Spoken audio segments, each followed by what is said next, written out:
Entonces, nuevamente, buenas noches con todos. El día de hoy, en la clase de hoy, vamos a revisar lo que es cómo identificar tejidos, o vamos a aprender lo que es la identificación de tejidos. Entonces, vamos a empezar por lo que es el tejido epitelial.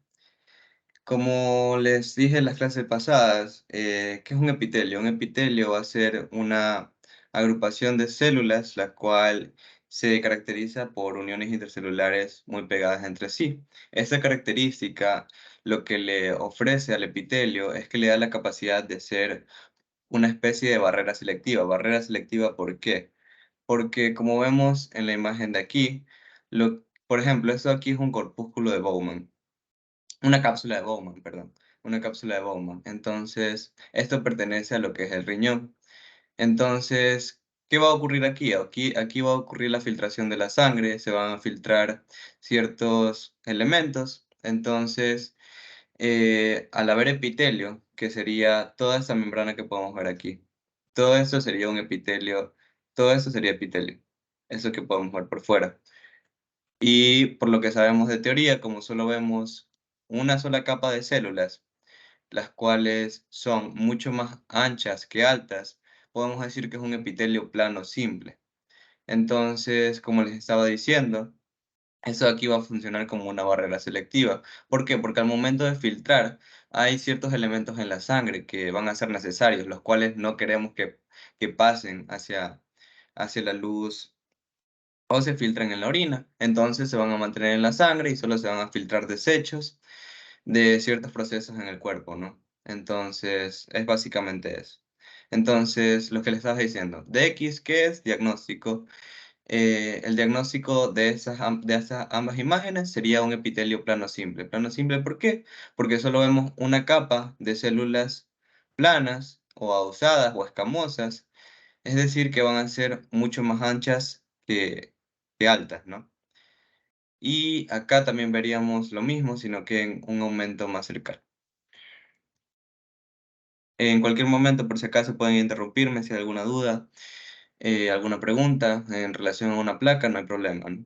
Entonces, también aquí vamos a tener el epitelio, perdón, epitelio cúbico simple. Eso de aquí no lo edité. Luego vuelvo a pasar las diapositivas ya corregido. Sería un epitelio cúbico simple. ¿Por qué? Porque en las placas, en ambas placas, vemos que las células mantienen una altura y un ancho y una profundidad casi iguales. Vemos de hecho que tienen la forma de un cubo. Entonces, por eso podemos determinar que es un epitelio cúbico simple. ¿Simple por qué? Porque solo hay una capa. No debemos confundir lo que es eso de aquí, que sería un conducto, con eso que ya sería otro conducto, eso que ya sería otro conducto. Porque aquí me podrían decir, ah, hay dos placas, hay dos capas de células. No, es que lo que sucede es que eso es un conducto, acá tenemos otro conducto, acá hay otro conducto, acá hay otro conducto, acá hay otro conducto. Pero lo vemos más claro en la placa de aquí abajo, ¿no? Donde podemos ver una placa que pertenece a un ovario, que en la parte externa, la que da hacia la luz, vemos toda esta hilera de células, las cuales mantienen las mismas características que la parte anterior. Vemos células que mantienen un ancho, una altura y una profundidad casi iguales, formando un cubo, ¿no? Entonces, sería asimismo un epitelio plano cúbico. ¿Dónde podemos encontrar el epitelio plano cúbico? En ciertos conductos de glándulas, también en el ovario y demás órganos. Eso les recomiendo que lo revisen ya del libro. En el libro detalla cada epitelio y detalla a qué órgano pertenece, por si acaso les llega a salir una pregunta en su examen donde, por ejemplo, ¿qué epitelio encontramos en la piel? Allá un epitelio plano estratificado queratinizado.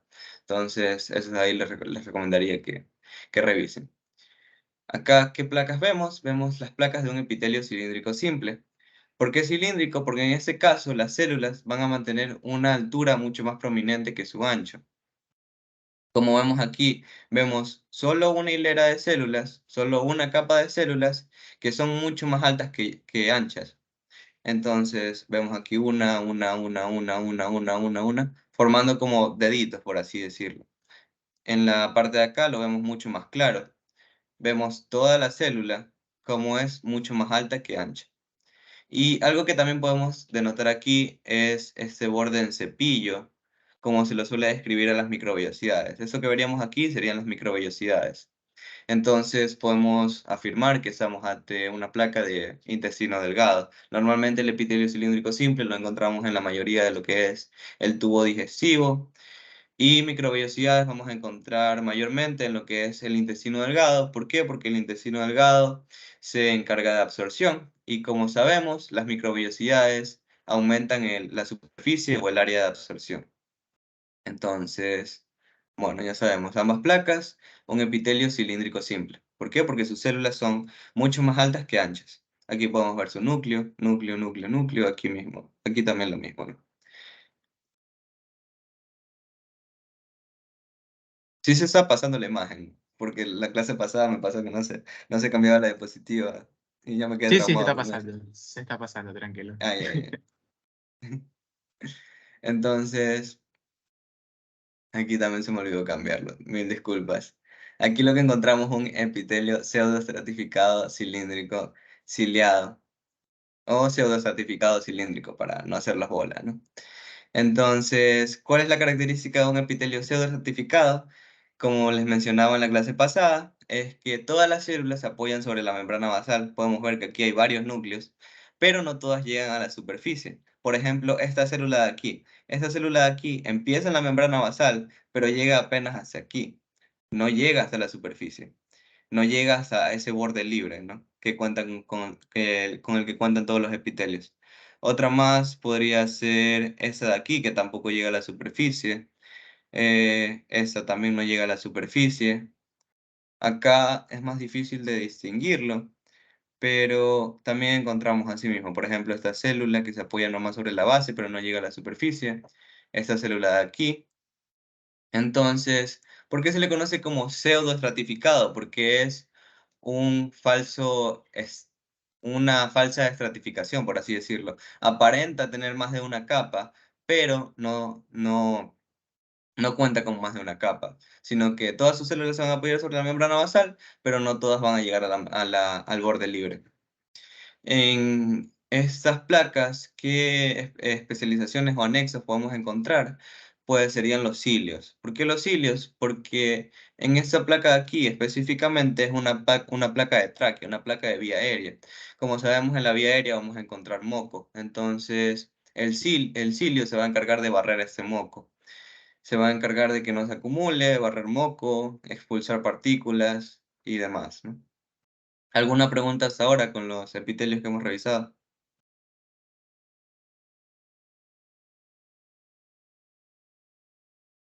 Bueno, entonces ahora sí pasamos a las placas con más de una capa, con los epitelios estratificados. Específicamente, estas dos placas que podemos ver aquí son de piel, entonces podemos asumir que vamos a encontrar queratina. Como vemos, en la parte superior encontramos células que son mucho más anchas que altas, es decir, van a ser planas, escamosas, ausadas, como quieran llamarlas. Vemos una fina capa de células. Entonces, podemos determinar o llegar a la conclusión de que estamos frente a un epitelio plano estratificado queratinizado. Específicamente, esas dos placas corresponden a lo que es piel. Me parece que la de aquí a la izquierda sería piel gruesa y la de la derecha sería piel fina, o también parece que es piel gruesa. Entonces, lo que les estaba diciendo, ¿no? Al final, hacia la luz, encontramos una capa de células que son mucho más anchas que altas. Recuerden que el epitelio se nombra por su última capa, la que mira hacia la luz, no por su primera. Es decir, no se nombra por esta capa, sino se nombra por la capa que encontramos al final. Porque un epitelio puede empezar con células cúbicas, pero terminar en células planas. Y lo vamos a llamar plano, en el caso de que termine con células planas, no con las células que inicia. Entonces, bueno, el siguiente epitelio que tenemos es un epitelio plano estratificado no queratinizado. Es importante remarcar lo de no queratinizado, porque en órganos, por ejemplo, como el esófago, que me parece que a la que pertenece esta placa, no vamos a encontrar queratina. La queratina la encontramos únicamente en la piel. Entonces, Como vemos, encontramos varias capas de células, por ende es estratificado, y hacia el final encontramos células que son mucho más anchas que altas, entonces, es decir, que son planas, escamosas, ahusadas, ¿no? Y estratificado porque cuenta con varias capas de células. Y aquí pasamos al siguiente epitelio, el epitelio cuboidal estratificado. Ese es más raro de encontrar. Me parece que únicamente se restringe a lo que es los grandes conductos de las glándulas. Entonces, es más fácil aprender dónde lo encontramos, ¿no? Entonces, así mismo, aquí hacia la luz vemos que hay una capa bueno, de hecho, dos capas de células que que mantienen un alto, un largo, un ancho y una profundidad casi igual, por ende van a ser células cúbicas, presentan más de una capa, por ejemplo aquí podemos ver tres núcleos, por ende hay tres capas de células, entonces decimos que es estratificado. Y aquí lo mismo, encontramos dos capas, estratificados, células que mantienen dimensiones casi iguales, por ende son cúbicas. Y por ende, en conclusión, estamos ante un epitelio cuboidal, cúbico, estratificado. Cuboidal o cúbico es lo mismo. Y pasamos con el epitelio cilíndrico estratificado. El epitelio cilíndrico estratificado también es un poco más difícil de encontrar. De hecho, Saladin no lo menciona. En Ross nos menciona que únicamente se restringe a lo que es la unión anorrectal y también ciertos conductos grandes de ciertas glándulas. Y esa imagen es la única que les pude conseguir, no se ve muy bien. Pero si lo miramos con cariño o tratamos de mirarla con esfuerzo, podemos ver que son células cilíndricas. ¿Por qué? Porque son mucho más altas que anchas y vemos que tenemos varias capas de células. Si nos damos cuenta, vemos gran cantidad de núcleos. De hecho, diría que hay unas dos capas, acá podría haber tres, pero lo importante son las células que vemos hacia la luz, ¿no?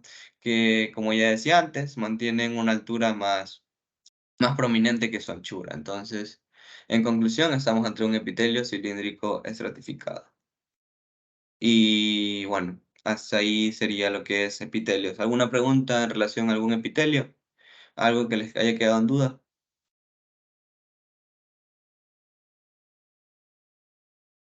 Si no, para seguir con lo que es tejido conjuntivo.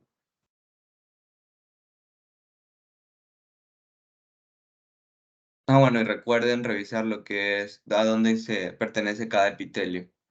A dónde pertenece cada epitelio, dónde podemos encontrar cada epitelio, porque les pueden preguntar dónde encontramos, por ejemplo, el epitelio, dónde encontramos un epitelio, o, perdón, qué epitelio encontramos en la tráquea, y les ponen varias opciones. Entonces, en ese caso, ustedes tendrían que mencionar que encontramos un epitelio cilíndrico pseudoestratificado.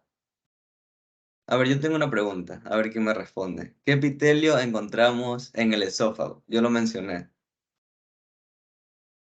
¿Quién puede responderme? A ver si estuvieron atentos.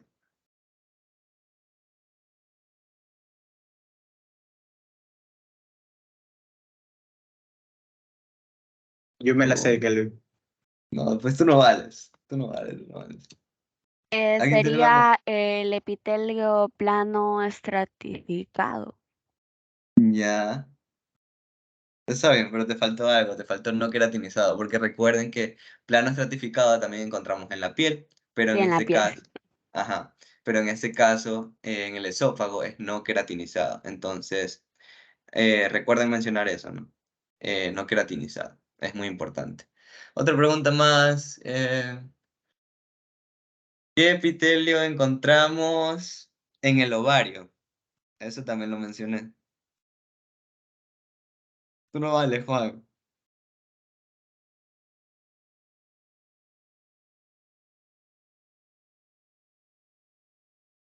Sería el cúbico simple. Cúbico simple, sí. Muy bien, muy bien. Ya, entonces, si no hay ninguna pregunta con lo que es epitelios, vamos a pasar a tejido conjuntivo. Entonces, el tejido conjuntivo, un poco de teoría, sabemos que va a tener una parte de elementos formes o lo que es células, y va a contar con otra parte que es la matriz, que se va a componer de la sustancia fundamental y ciertas fibras, ¿no? Entonces, este es un tejido que se va a encargar más de lo que es el sostén, va a amortiguar ciertos golpes y eso, ¿no? Entonces, el tejido conjuntivo se va a dividir, va a tener sus especializaciones, pero tenemos también el tejido conjuntivo propiamente dicho o tejido conjuntivo fibroso, como lo menciona en el Saladín. Ese tejido conjuntivo fibroso, a su vez, se va a dividir en tejido conjuntivo laxo o tejido conjuntivo denso. ¿Esto por qué? Lo va a hacer en relación a las fibras, células y sustancia fundamental que encontremos.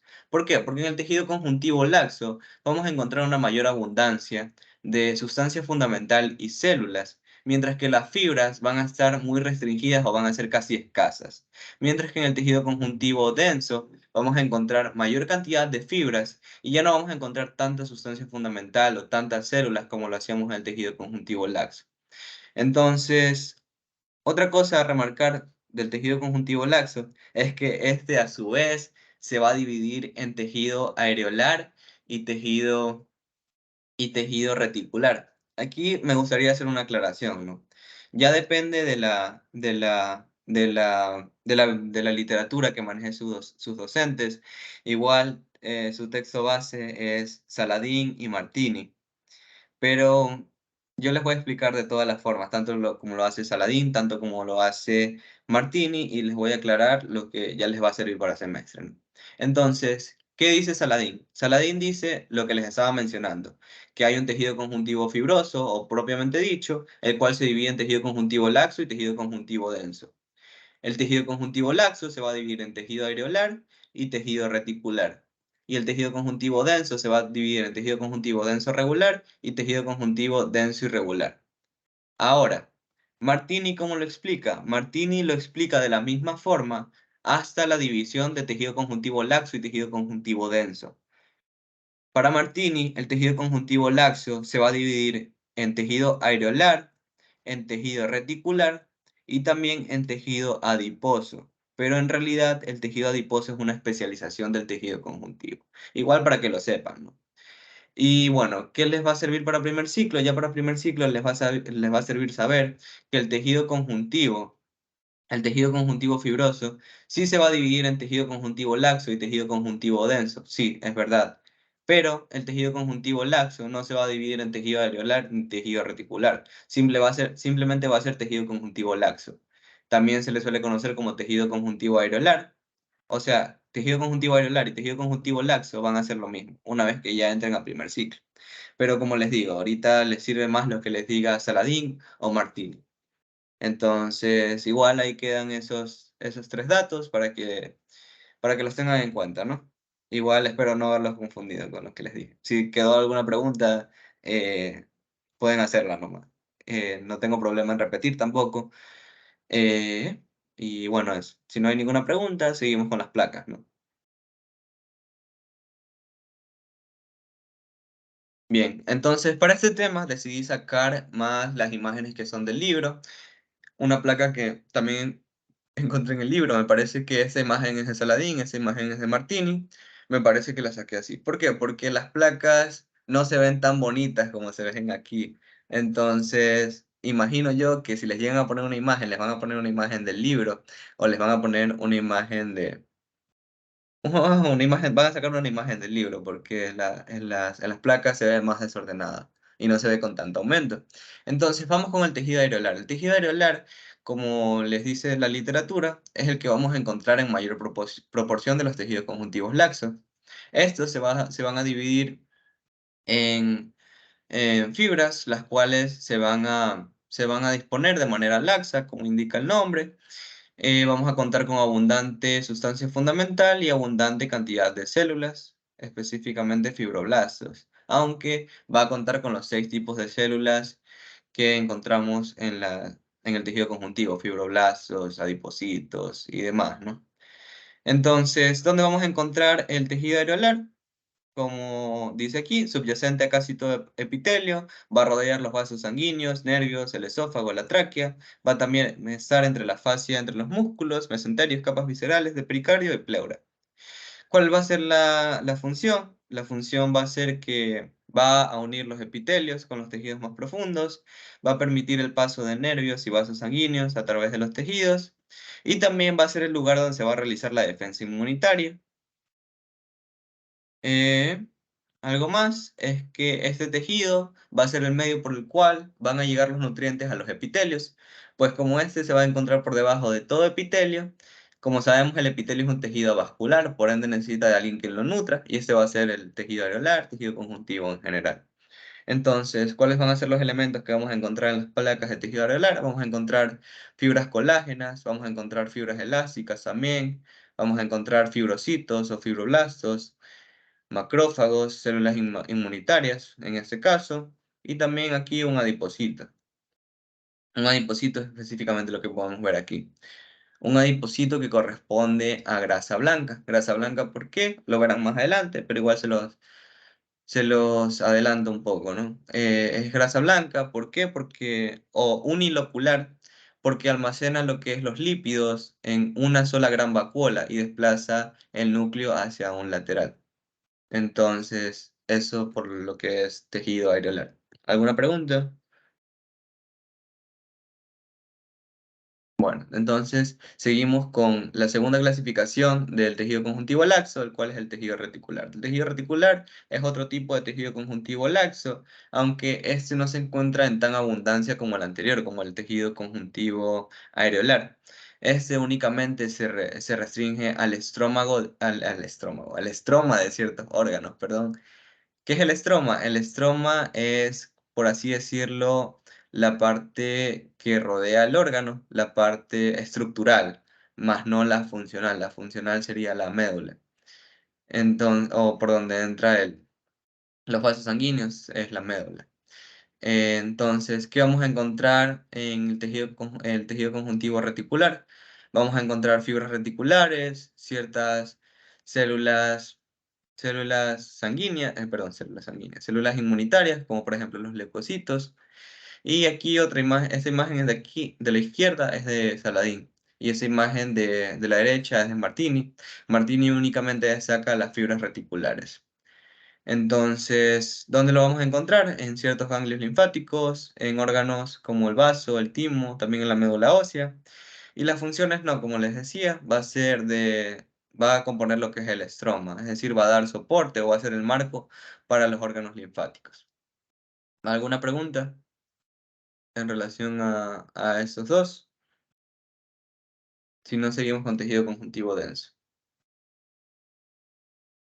Entonces, la segunda clasificación del tejido conjuntivo fibroso es el tejido conjuntivo denso. Como les mencionaba antes, en el tejido conjuntivo denso ya no vamos a encontrar tanta celularidad o tanta sustancia fundamental como lo hacíamos en el tejido conjuntivo laxo. Y sus fibras ya no se van a organizar de manera laxa, sino que aquí van a presentar como una mayor fuerza, ya por así decirlo. Y aquí vamos a encontrar el tejido conjuntivo denso regular, el cual, como dice su nombre, regular, vamos a encontrar sus fibras ordenadas o siguiendo cierto patrón, como lo podemos ver aquí. A veces los vamos a encontrar ondulados, pero normalmente los encontramos formando haces. Eso aquí es una imagen conceptual sacada de Saladín. Entonces aquí vemos las fibras de colágeno. Entre las fibras de colágeno vemos la sustancia fundamental. También vamos a encontrar fibroblastos. Específicamente aquí nos están señalando su núcleo, ¿no? Y eso aquí ya sí es una placa de un ligamento o un tendón, que es donde encontramos el tejido conjuntivo denso. Entonces aquí lo podemos ver de manera real, por así decirlo. Vamos a encontrar las fibras de colágeno, entre las cuales vamos a encontrar la sustancia fundamental. Y como podemos ver aquí, lo más moradito que se ve o se alcanza a percibir serían los núcleos de los fibroblastos, ¿no? Entonces, como les decía, ¿no? Podemos ver claramente cómo las fibras se organizan formando haces y se encuentran de manera más ordenada y más tensa. ¿Cuál va a ser la función? Va a ser de unir con firmeza En el caso de los ligamentos, van a unir los huesos, y en el caso de los tendones, van a unir con firmeza el músculo al hueso y van a encargarse de lo que es la transferencia de tensión. Ahora pasamos al tejido conjuntivo denso y regular, que en el tejido conjuntivo denso y regular, asimismo, vamos a encontrar mayor cantidad de fibras, pero ya no van a estar ordenadas. Si se dan cuenta, están hechas una sopa, no siguen un orden específico. A veces se les suele decir que siguen como que en espiral, lo vemos mejor en la imagen conceptual. Y entonces, ¿qué elementos vamos a encontrar aquí? Vamos a encontrar fibras colágenas, vamos a encontrar también fibroblastos con sus núcleos y vamos a encontrar sustancia fundamental. Asimismo, en esta placa de aquí, que específicamente esta placa pertenece a una placa de piel, específicamente estamos en dermis, donde encontramos el tejido conjuntivo denso y regular. Entonces, aquí encontramos lo mismo, ¿no? Las fibras colágenas alrededor de esta sustancia fundamental y lo que vemos más moradito serían los núcleos de los fibroblastos. ¿Dónde los vamos a encontrar? Como les mencionaba, en las partes más profundas de la dermis. También lo vamos a encontrar formando cápsulas alrededor de ciertos órganos, como lo son el hígado, el riñón, el vaso, las hojas fibrosas alrededor de los cartílagos y los huesos, ¿no? ¿Y cuál va a ser su función? Ya que es durable y difícil de rasgar, su función va a ser resistir a las tensiones que ciertas veces se presentan, ¿no? Entonces, eso sería todo con tejido conjuntivo. Bueno, aquí podemos encontrar una placa donde vemos los diferentes tejidos que estábamos hablando. El epitelio, aquí vemos el epitelio, vemos el tejido conjuntivo laxo y el tejido conjuntivo denso y regular. ¿Alguna pregunta? Si no, para seguir con lo que es tejido adiposo.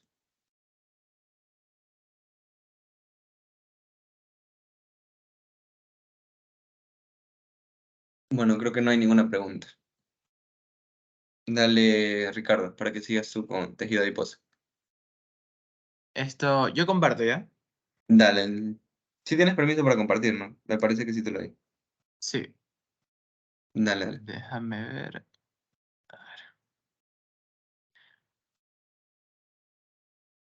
¿Se ven mis diapositivas? Sí, sí, sí, Confírmame. saben. Dale. Bueno, vamos a comenzar con lo que es tejido adiposo. Antes de nada, comencemos definiéndolo. El tejido adiposo no es nada más y menos que tejido conjuntivo, pero especializado. O sea, tejido conectivo especializado. ¿Qué quiere decir que es tejido conectivo especializado? Es decir, que ofrece sostén, pero aparte de eso va a tener otras funcionalidades, como la amortiguación, también va a tener otra función que va a ser rodear órganos necesarios, tales como son los riñones y también los que pueden ser nuestros ojos. Esas son las funciones principales del tejido adiposo. Y la más importante, obviamente, va a ser brindarnos energía.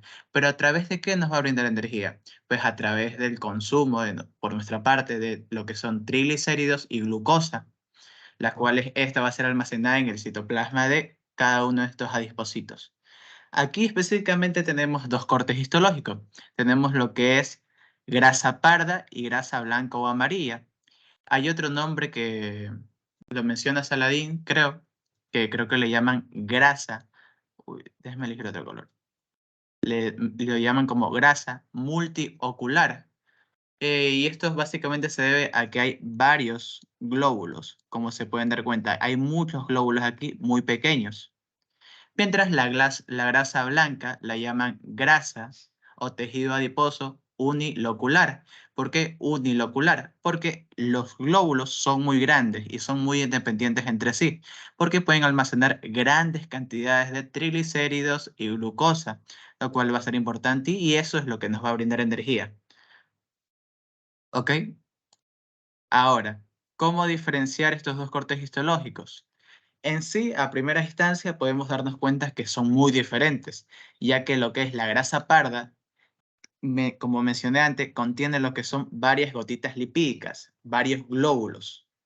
Y además, como se pueden dar cuenta, las placas de grasa parda van a ser o rojizas, como se dan cuenta debido a la gran vascularización que tiene la grasa parda, o pueden llegar a ser, como en el Martini me encontré una foto de grasa parda de color marrón, ¿ok? Así que se graben bien eso en la cabeza, que pueden ser rosas, rojos, o puede ser de color marrón. Pero, ¿a qué se debe esta coloración? Pues esto se debe a la gran cantidad de mitocondrias que existe en el tejido adiposo, en este caso pardo. Es por eso que se debe a la gran coloración. Ahora, en cambio, en la grasa blanca o amarilla, como su propio nombre lo dice, puede ser blanca, puede ser amarilla, e incluso podemos llegar a encontrarla de color marfil, que es más o menos como el color beige. ¿Ok? Para que no se confundan. Pero ¿por qué encontramos la grasa blanca o amarilla de color, sin coloración? La encontramos blanca. Es porque en los cortes histológicos no se tiñe bien. Y esa sería su razón. Ahora sí, vamos a comenzar a nombrar ciertos elementos para que puedan diferenciarlos aún mejor. Aquí hice una pequeña tablita para que puedan diferenciar. Y las principales: almacena triglicéridos en varios glóbulos. En efecto, se dan cuenta de los pequeños glóbulos que hay aquí, divididos uniformemente uno por uno. Por eso su nombre, multilocular. Luego tenemos acá que almacena triglicéridos en pocos glóbulos. Es por eso que es unilocular, porque almacena independientemente en cada uno de los glóbulos. ¿Tienen abundancia de vasos sanguíneos? En efecto, hay muchos vasos sanguíneos en lo que es el tejido adiposo pardo. ¿Ok? Mientras en el tejido adiposo blanco, Martini menciona que hay pocos vasos sanguíneos, mientras Saladin menciona que hay ausencia de vasos sanguíneos. Depende a qué literatura se basen sus doctores o profesores, pero por lo general, al menos en el ROS menciona que sí hay vasos sanguíneos, aunque sean muy pocos. ¿Ok? En este caso no se logran observar, pero aquí en lo que es el tejido adiposo pardo, sí. Al menos unos cuantos. Ahora vamos a pasar a la siguiente. Esas son las imágenes que ya vimos, ¿verdad? Otra cosa que cabe mencionar aquí, en lo que es el tejido adiposo blanco, en un momento, en lo que es el tejido adiposo blanco, es que se dan cuenta lo que es el núcleo, en un momento, se dan cuenta que el núcleo de por sí de los adipocitos siempre va a ser excéntrico, ya que van a almacenar grandes cantidades de grasas, o sea, triglicéridos y glucosa. Es por eso que el núcleo va a tener una forma aplanada, ¿ok? A diferencia de lo que es el núcleo de lo que es la grasa parda, ya que si le hacemos mucho zoom o lo vemos con buena voluntad, la literatura nos menciona que el núcleo tiene una forma circular u ovalada. Aquí podemos observar varios núcleos. Y también se encuentra en formas excéntricas, a pesar que no almacene demasiados niveles de glucosa, triglicéridos. Grasa en sí. ¿Se pueden dar cuenta? Igualmente, si tienen alguna pregunta, me pueden interrumpir en cualquier momento. Ahora sí, vamos a pasar a lo siguiente. Aquí tenemos lo que es tejido adiposo blanco. Se dan cuenta, el tejido adiposo blanco siempre se va a teñir de forma blanca en lo que son sus adipocitos en sí.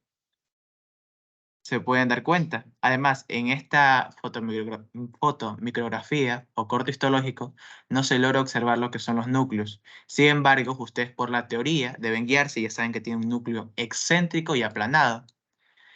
Aquí, con más razones, debido a la luz, no se logra observar muy bien ni la separación entre los adipocitos, ya que hay una gran cantidad de triglicéridos y glucosa. ¿Se dan cuenta que son vibrantes? Ahora, si tuviera que nombrar elementos del tejido adiposo blanco, podemos decir que tienen en cuenta con un borde de grasa blanca o un borde de adipocito, cuenta con el núcleo aplanado que les mencioné, en este caso se ve aquí, cuenta con un citoplasma muy delgado, ¿verdad? Y además, este no se tiñe bien debido a que tiene menos mitocondrias. ¿Ok? El tejido adiposo blanco tiene menos mitocondrias. Es por eso que no se tiñe tan bien como lo que es el tejido adiposo pardo. Ahora vamos al siguiente. Este no es tejido adiposo pardo, este me equivoqué, después corrijo, ¿ok? Este es tejido adiposo blanco. ¿Por qué sé que es tejido adiposo blanco? O grasa blanca o grasa unilocular, principalmente porque es de color blanco, como les mencioné, y tiene abundante triglicéridos y glucosa. Pero aquí hay una especialidad, algo que no vimos en su primer momento. En este caso sí logré encontrar una foto donde contiene un vaso sanguíneo. Este vaso sanguíneo, yo sé que es un vaso sanguíneo porque yo lo identifico de esta forma. Dibujas dos círculos y en el segundo círculo va a contener siguientes círculos, otros círculos, como puntos. Estos puntos no van a ser nada más y menos que núcleos. ¿Núcleos de qué? Ya que los vasos sanguíneos van a tener un epitelio y ese epitelio va a ser el endotelio. Es por eso que puedo identificar rápidamente a los vasos sanguíneos. Como mencionó Kelvin, en los que son las placas de la universidad no se logra observar con claridad estas cosas, pero gracias a la teoría sabemos que existen y debemos mencionarlos al momento de hacer un buen diagnóstico y nombrar los elementos.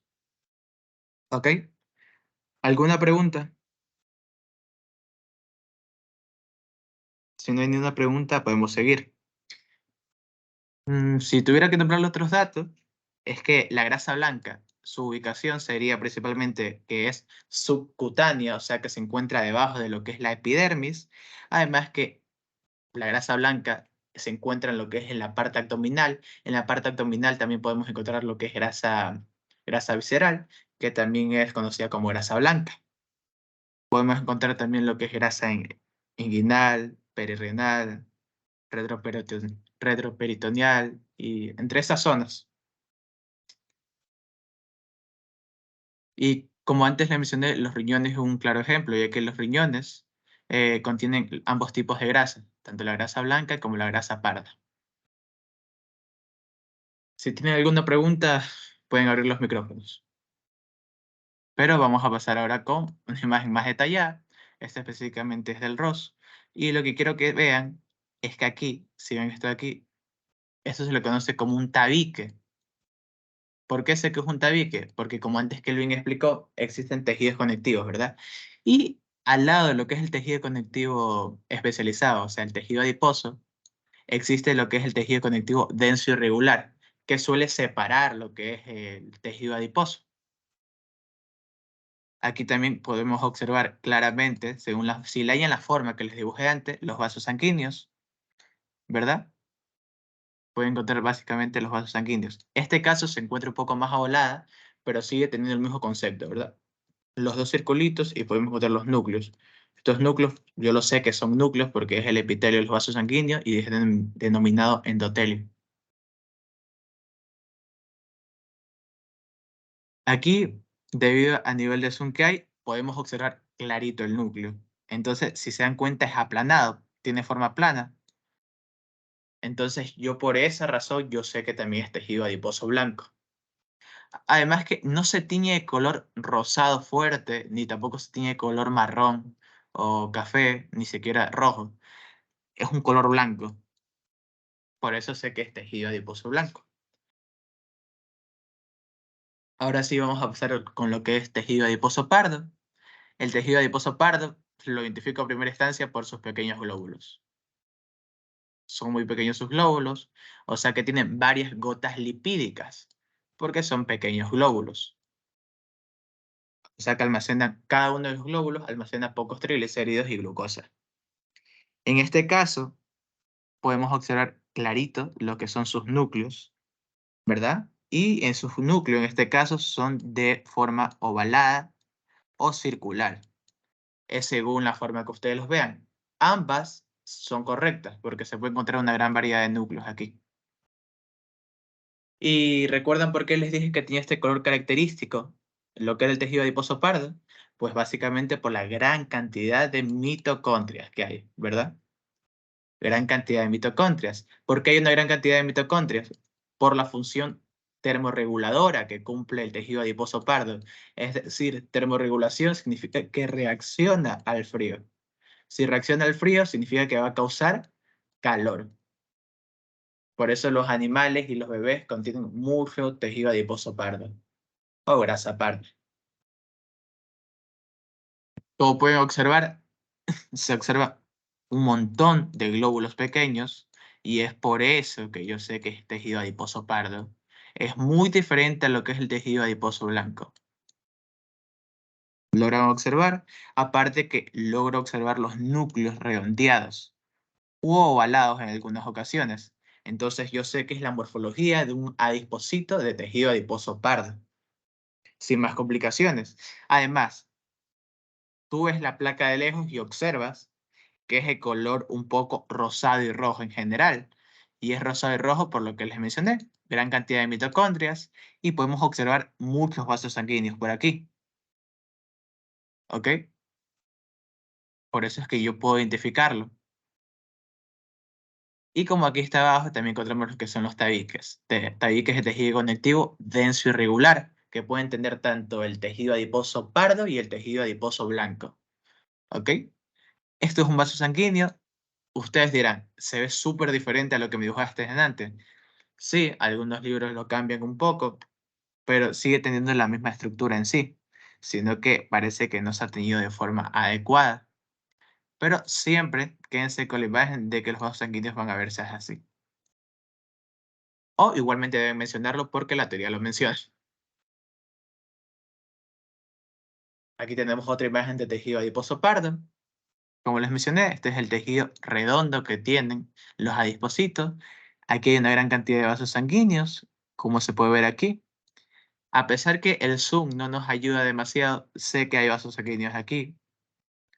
No creo que se les pongan a especificar cuáles son los vasos sanguíneos, pero ustedes ya lo saben. Ese es el objetivo de la clase en sí, porque los capilares sanguíneos se observan de esta forma. Pero no me voy a meter muy a fondo en esto.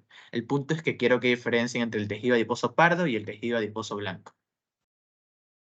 Ahora sí, para ver si entendieron, voy a hacer una pregunta, ¿ok? O tal vez dos.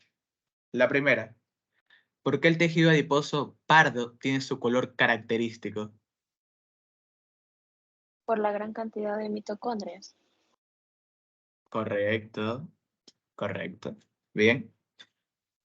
Otra pregunta, ¿por qué se dice que el tejido adiposo blanco es grasa unilocular?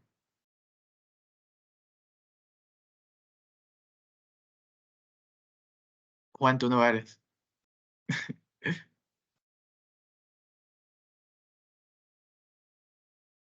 ¿Nadie sabe? Bueno, Juan, responde. La gota lipídica. Correcto. Por la gran cantidad que tiene la gota lipídica. En cambio, lo que es el tejido adiposo pardo son varias gotitas lipídicas. Otra pregunta importante, y esto sí se la deben saber, es ¿quién contiene más vasos sanguíneos? ¿El tejido adiposo pardo o el tejido adiposo blanco? El tejido Mm. adiposo pardo. Correcto, correcto. Bien, esas son cosas importantes. Otra cosa que pueden preguntarles en el pre es ¿qué forma tiene el núcleo de un adipocito del tejido adiposo pardo?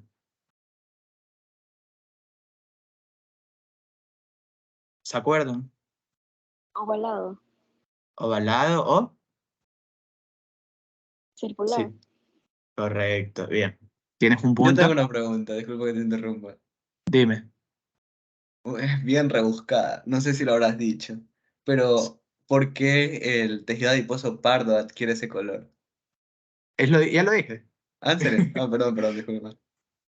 Ya lo respondieron. Y recuerden que el tejido adiposo pardo adquiere ese color debido a la gran cantidad de mitocondrias. No, Y por- en realidad es por la abundancia de vasos sanguíneos y por ciertas enzimas que se encuentran en las mitocondrias. es que depende de la literatura. Eso dice Ross, Ah, por ejemplo. bueno, o sea, básese más en lo que dice Saladín. Ahorita básese Ajá, más en lo que dice Saladín. por eso. Saladín te dice que es por la abundancia de vasos sanguíneos y por ciertas enzimas que se encuentran en las mitocondrias. Exactamente. ¿Y por qué hay varias mitocondrias? Por el efecto de termorregulación que ya les mencioné, ¿verdad? Lo que es el tejido adiposo pardo. Bueno, vamos a pasar a las siguientes placas. Y así mismo les voy a hacer preguntas para ver si están preparados o no. Tenemos el tejido cartilaginoso, El tejido cartilaginoso también es un tipo de tejido conjuntivo especial. ¿Por qué sé que es un tipo de tejido conjuntivo especial? Porque es cartílago. Y también ofrece lo que es sostén, también ofrece lo que es sirve para la formación de ciertos huesos, específicamente los largos. ¿Ok? Y lo importante, ¿dónde lo encontramos? En mayor cantidad lo encontramos en el pabellón de la oreja, la punta de la nariz, la manzana de Adán, que sería lo que es el cartílago, ¿verdad? Que tenemos en... Se me fue el nombre. Bueno, en menor cantidad Epitelio. lo Correcto, correcto estudiante, correcto. Y en menor cantidad lo encontramos en la tráquea y la caja torácica. Ahora vamos con lo que son los cortes histológicos. Estas imágenes las encontré en lo que era Saladin. No, está de internet, pero es igual a la que está en Saladin. Tenemos lo que es el cartílago hialino. El cartílago hialino se caracteriza principalmente porque sus fibras son casi invisibles, porque no logras observar las fibras colágenos aquí. Ni siquiera las puedes ver. Las fibras colágeno son invisibles prácticamente a la percepción de los humanos, mientras en el elástico sí se logra observar lo que son las fibras elásticas. ¿Se dan cuenta de la diferencia? Podemos observar esas pequeñas rayas, los cuales nos indica que es cartílago elástico. Cartílago elástico que va a contener consigo elastina. Ahora tenemos lo que es el cartílago fibroso.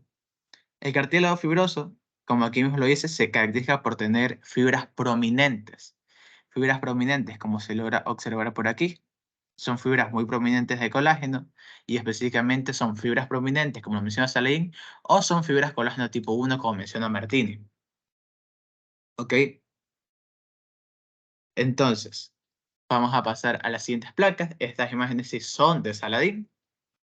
Y vamos a hablar un poco.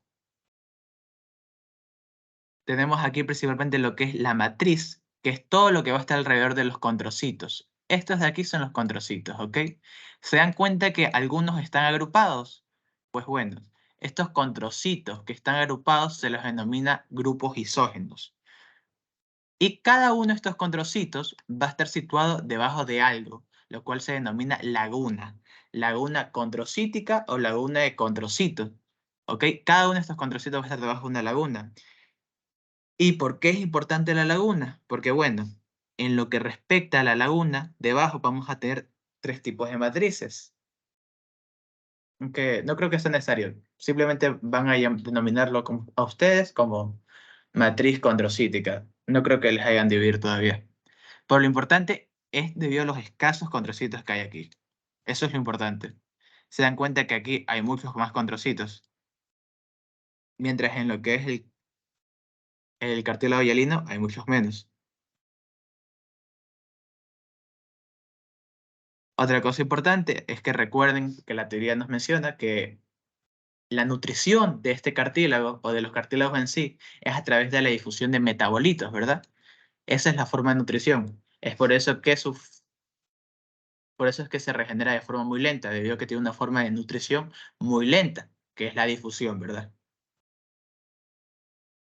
La matriz, la matriz cartilaginosa va a contener consigo lo que es sustancia amorfa, ¿ok? Eso sí sería importante que lo mencionen porque ya lo van a ver más adelante en lo que son los primeros ciclos de medicina.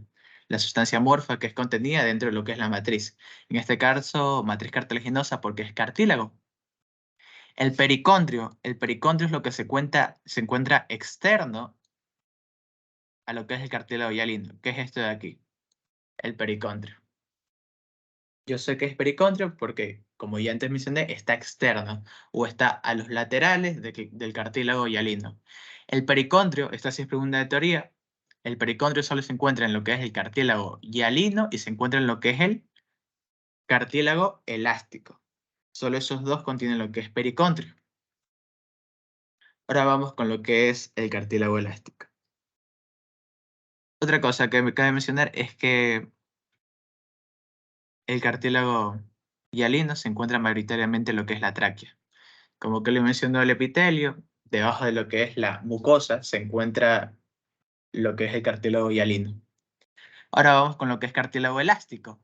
El cartílago elástico se caracteriza principalmente por las fibras elásticas, ¿verdad? Se logra ver claramente las fibras elásticas por aquí, por aquí, por aquí. Y además, estas fibras elásticas van a estar en lo que es la matriz matriz cartilaginosa, que también va a contener consigo lo que son las fibras elásticas y también elastina. La elastina, lo cual le va a ofrecer la capacidad de estirarse o de ser elástico. Es por eso que, como aquí menciona la imagen, podemos encontrarlo en lo que es el pabellón de la oreja. Y, como les mencioné en la teoría, contiene pericondrio, que no se logra observar bien, pero siempre está lateral o muy externo. Y cada uno de los condrocitos pues, va a contener su propia laguna con su propia matriz cartilaginosa. ¿Se dan cuenta que aquí hay muchos más condrocitos? Es porque es cartílago elástico, a comparación del cartílago hialino. Además, se dan cuenta que aquí también están en grupos los que son los condrocitos, pues nunca olviden su nombre, que son los grupos isógenos, esos de allí. Ahora vamos con lo que es el cartílago fibroso, o también denominado fibrocartílago. El fibrocartílago se encuentra en lo que son los discos intervertebrales, ¿verdad?, de la columna, y podemos observar una gran cantidad de condrocitos, que también, si están en grupos, se denominan grupos isógenos. Tienen lo que son fibras colágenos muy prominentes en lo que es la matriz cartilaginosa. Puedes verlo con claridad, cada una de las fibras colágenos prominentes o fibras colágeno de tipo 1. Y eso es lo que nos ayuda a identificar principalmente lo que es el fibrocartílago. ¿Ok? Si tienen alguna pregunta, algo, pueden encender su micrófono.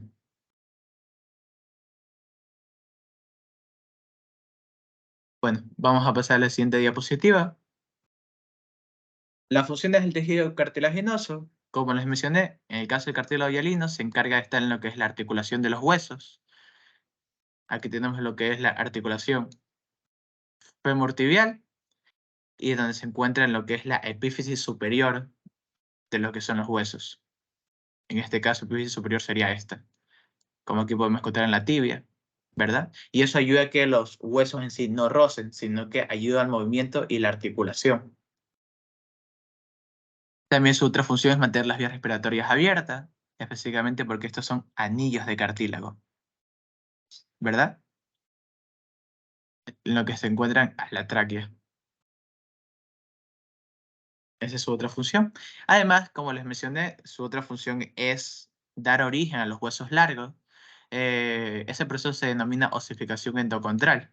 Pero, ¿qué quiere decir que da origen a los huesos largos? Específicamente la etapa fetal, es decir, que el hueso comienza primero siendo lo que es un precursor de cartílago pequeño con la forma del hueso y luego va creciendo y siendo reemplazado por tejido óseo. Solo quiere decir eso. Ahora vamos a la siguiente. Funciones del tejido cartilaginoso, como les mencioné, el elástico proporciona elasticidad por las fibras elásticas y la elastina en la matriz cartilaginosa. El fibrocartílago proporciona comprensión y resistencia, porque es fibrocartílago, quiere decir que es fibroso y tiene fibras colágenos prominentes o fibras colágeno tipo 1. Es por eso que ofrece resistencia al momento de dar pasos, ofrece resistencia. Al momento de dar pasos, ofrece resistencia en las articulaciones. Ahora sí, como les mencioné antes, íbamos a hablar un poco de lo que es el pericondrio. El pericondrio se encuentra simplemente en lo que es el cartílago hialino y el cartílago elástico, el que se encuentra externo o lateral. Lo importante que deben saber del pericondrio es que se divide en dos capas, ¿verdad? En dos capas. La capa externa o la capa externa, la capa más apical, se podría decir, se denomina capa fibrosa porque contiene lo que son colágeno tipo 1, mientras lo que es la capa más interna o profunda se le denomina como una capa condrogénica. ¿Por qué? Porque contiene condroblastos. Eso es lo importante que deben saber. Entonces, lo que es la capa externa o la capa apical es una capa fibrosa. ¿Por qué? Porque contiene fibras colágeno tipo 1. Y lo que es la parte más interna es una capa condrogénica. ¿Por qué? Porque tiene condroblastos. ¿Ok? Y nunca lo olvides, siempre se va a encontrar en lo que es el cartílago hialino y elástico. Otra cosa que cabe mencionar es que el origen del pericondrio suele ser por los nidos de células. En sí, los grupos isógenos que les mencioné, las agrupaciones de condrocitos. Es por eso que se forma lo que es el pericondrio, al menos eso lo menciona Saladín. Suele ser más prominente o suele estar más presente el pericondrio en lo que es el cartílago hialino, ya que el pericondrio siempre va a estar presente en lo que es el cartílago hialino, porque el cartílago hialino es quien va a dar origen a los huesos. En cambio, el cartílago elástico no. Sin embargo, tiene sus excepciones y por eso se lo nombra la teoría. Ahora sí, yo sé que este es cartílago hialino. ¿Por qué? Porque tiene escasos condrocitos, o sea, son muy pocos realmente. Y aparte tiene un aspecto vidrioso. Vemos los condrocitos, los que están más agrupados son condrocitos y también son grupos isógenos, porque es la agrupación de condrocitos. Cada uno de esos condrocitos va a estar en lo que es la laguna condrocítica o la laguna de condrocito. En esa laguna condrocítica va a haber lo que es matriz de condrocito o matriz condrocítica. Luego vamos a tener lo que es la matriz cartilaginosa, porque sé que esto es cartílago debido a la presencia de condrocitos. Entonces la matriz cartilaginosa va a contener consigo ¿qué? Específicamente lo que les mencioné, sustancia amorfa. Y nunca se olviden de las fibras colágeno. Fibras colágenos casi invisibles o los que son las fibras colágeno tipo 2, que tiene el cartílago hialino. Entonces, esos son los elementos que deberían saber de la matriz cartilaginosa del cartílago hialino por ahora. Sustancia amorfa y fibras colágeno tipo 2. Aquí tenemos otra. Vemos lo que es los grupos isógenos, ¿verdad? Aquí vemos un condrocito, un condrocito, condrocito. Cada uno de estos condrocitos está en su laguna, ¿verdad? Y bueno, ya lo repasamos antes y ya saben qué hay aquí. Estos saben que es cartílago hialino por la poca presencia de condrocitos. Ahora pasemos a la siguiente, cartílago elástico. El cartílago elástico se ve muy diferente. Como podemos observar aquí, sé que es cartílago elástico, se dan cuenta clarito las fibras elásticas que hay aquí. Aparte que lucen muy diferentes y hay muchos más condrocitos acá en el corte histológico. Hay muchos más condrocitos presentes, están como más unidos, ¿ok? Y son los mismos elementos. Tenemos lo que son condrocitos, lagunas condrocíticas, tenemos matriz cartilaginosa, pero en este caso, en lugar de fibras colágeno tipo 2, tenemos lo que son fibras elásticas. Fibras elásticas, tenemos en la matriz cartilaginosa sustancia amorfa y tenemos elastina.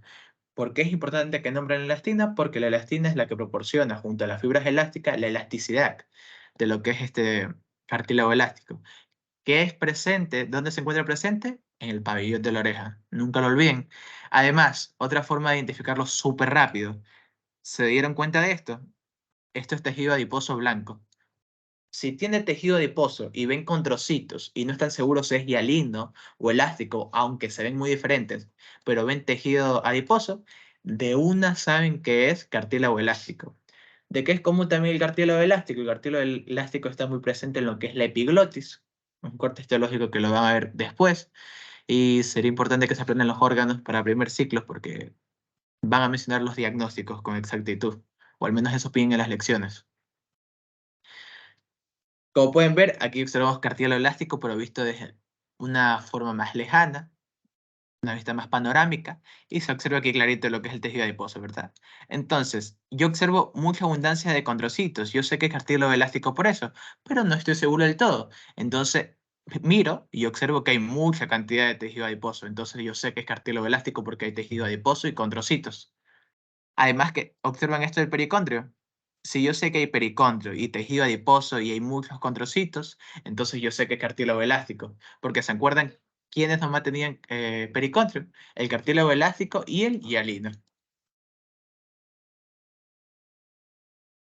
Ahora pasemos al siguiente, fibrocartílago.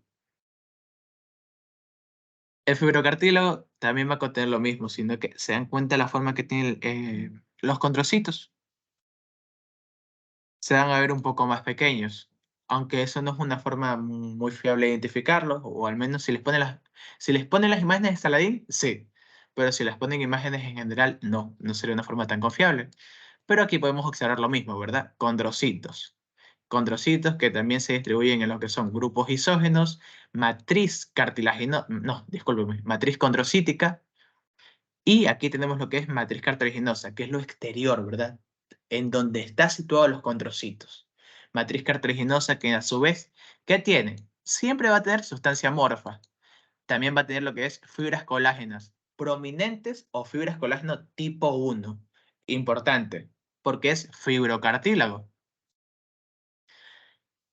El fibrocartílago, por lo general, se suele encontrar en los que son los discos vertebrales, entre los discos intervertebrales, ¿ok?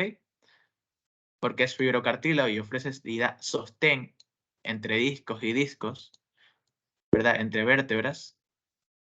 Y por eso es fibrocartílago, porque es fibroso.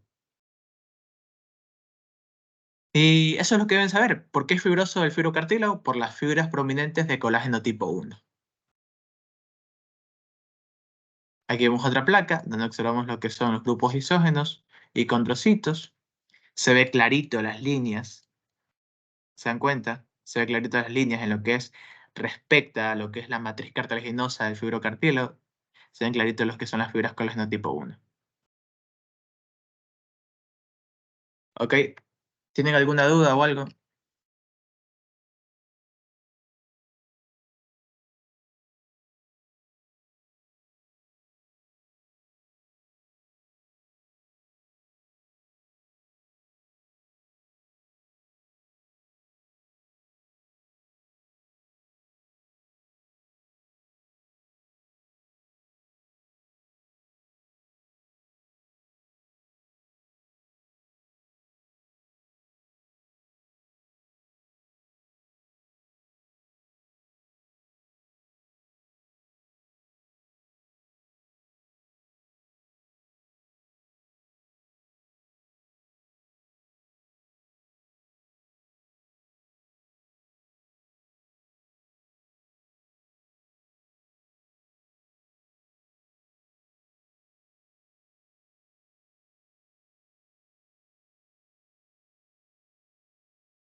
Disculpen un momento que creo que Ricardo está teniendo problemas con su computadora, entonces esperemos un momento, ¿ya? Por favor.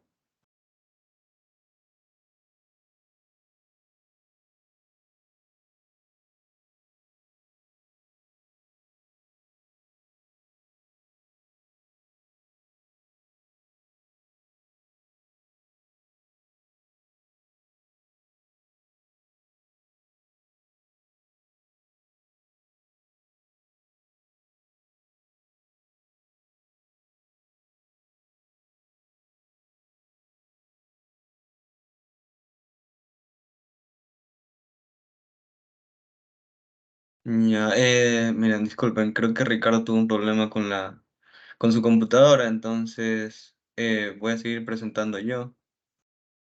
Y Juan nos va a ayudar con la clase, que Juan es otro ayudante de micro. Él nos apoyó con la clase pasada. Entonces, Juan, te presento, ¿verdad?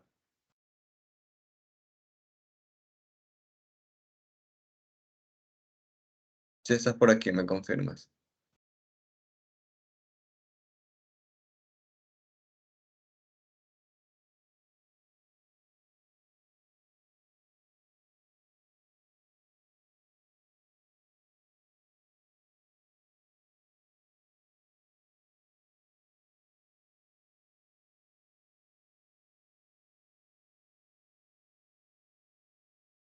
Sí, aquí estoy.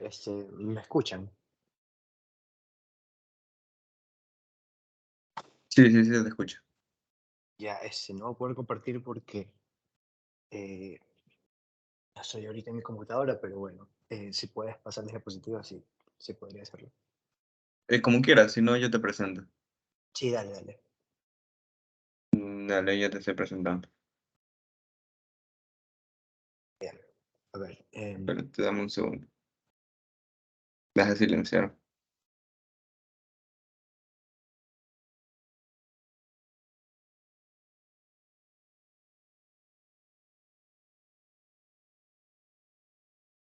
bien. Bueno, seguimos con el siguiente tipo de tejido, que es de tejido conectivo especializado, que es el tejido óseo. ¿No?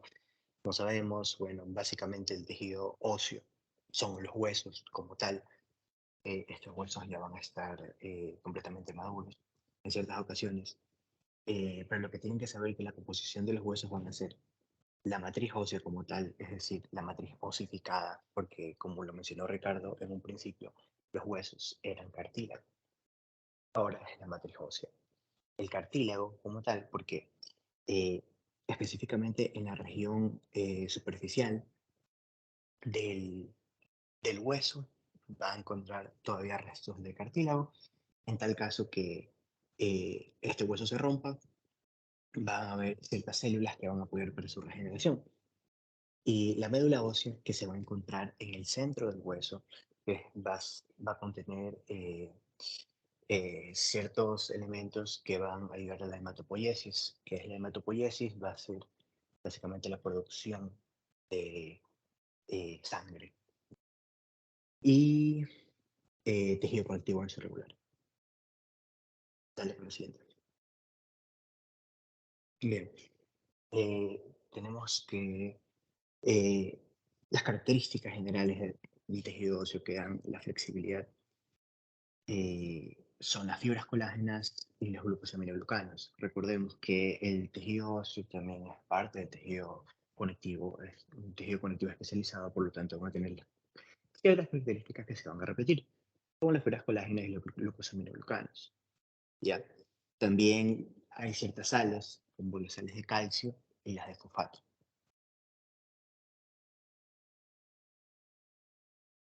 Bien, en el tejido óseo, ese es un corte histológico de lo que parece un fémur, ¿no? Donde este tejido óseo va a contener ciertos conductos que se llaman conductos de Haber, ¿ya? O también llamados ostiones. Es lo mismo. ¿Ya? Los conductos de Haber van a contener el paquete vasculonervioso, es decir, que va a contener arterias, va a contener nervios, ya dentro del hueso. Por aquí van a pasar, ¿no? Estas conductos de Haber van a tener ciertas laminillas, ¿sí? Laminillas alrededor de lo que es la ostiona, las laminillas circunferenciales y, por supuesto, la célula básica de lo que es el tejido óseo, que son los osteocitos. ¿Ya? Los osteocitos, así como, por ejemplo, el tejido conectivo tiene su célula básica, célula base, que es el fibrocito.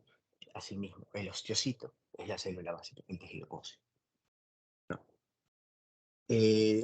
También tenemos que los osteocitos se van a comunicar por conductillos, ¿no? Y asimismo, estos osteocitos van a estar dispuestos en lagunas, de maneras blandillas. ¿Alguna pregunta hasta aquí?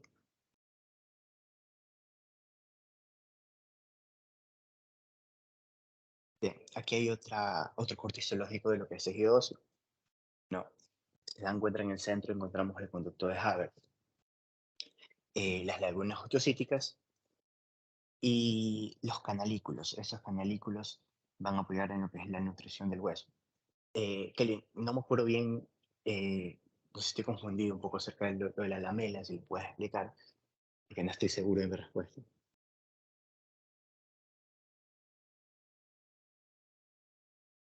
Esto, Juan, una cosa que quisiera agregar es que en el texto de Saladín los canalículos se los encuentran como conductillos, pero son básicamente lo mismo, conductillos y Ajá, canalículos. ajá, canalículos o conductillos, correcto. Bien. Eh, bien. Siguiente, si es que tienes alguna aportación más, ¿no? Bueno, aquí otra placa, así mismo se ve básicamente el conducto de Haber, con sus laminillas circunferenciales, laminillas concéntricas, donde va a pasar el paquete vasculonervioso. Ustedes ven que esta disposición como marmoleada, como madera, que han visto alguna vez la disposición de la mesa de madera, a veces tienen como unos hoyos más marrones, es un corte muy de disposición amaderada, ¿no? Como para que si les ponen en el examen, no hay como confundirse, son conductos de Haber, que son básicamente de tejido óseo.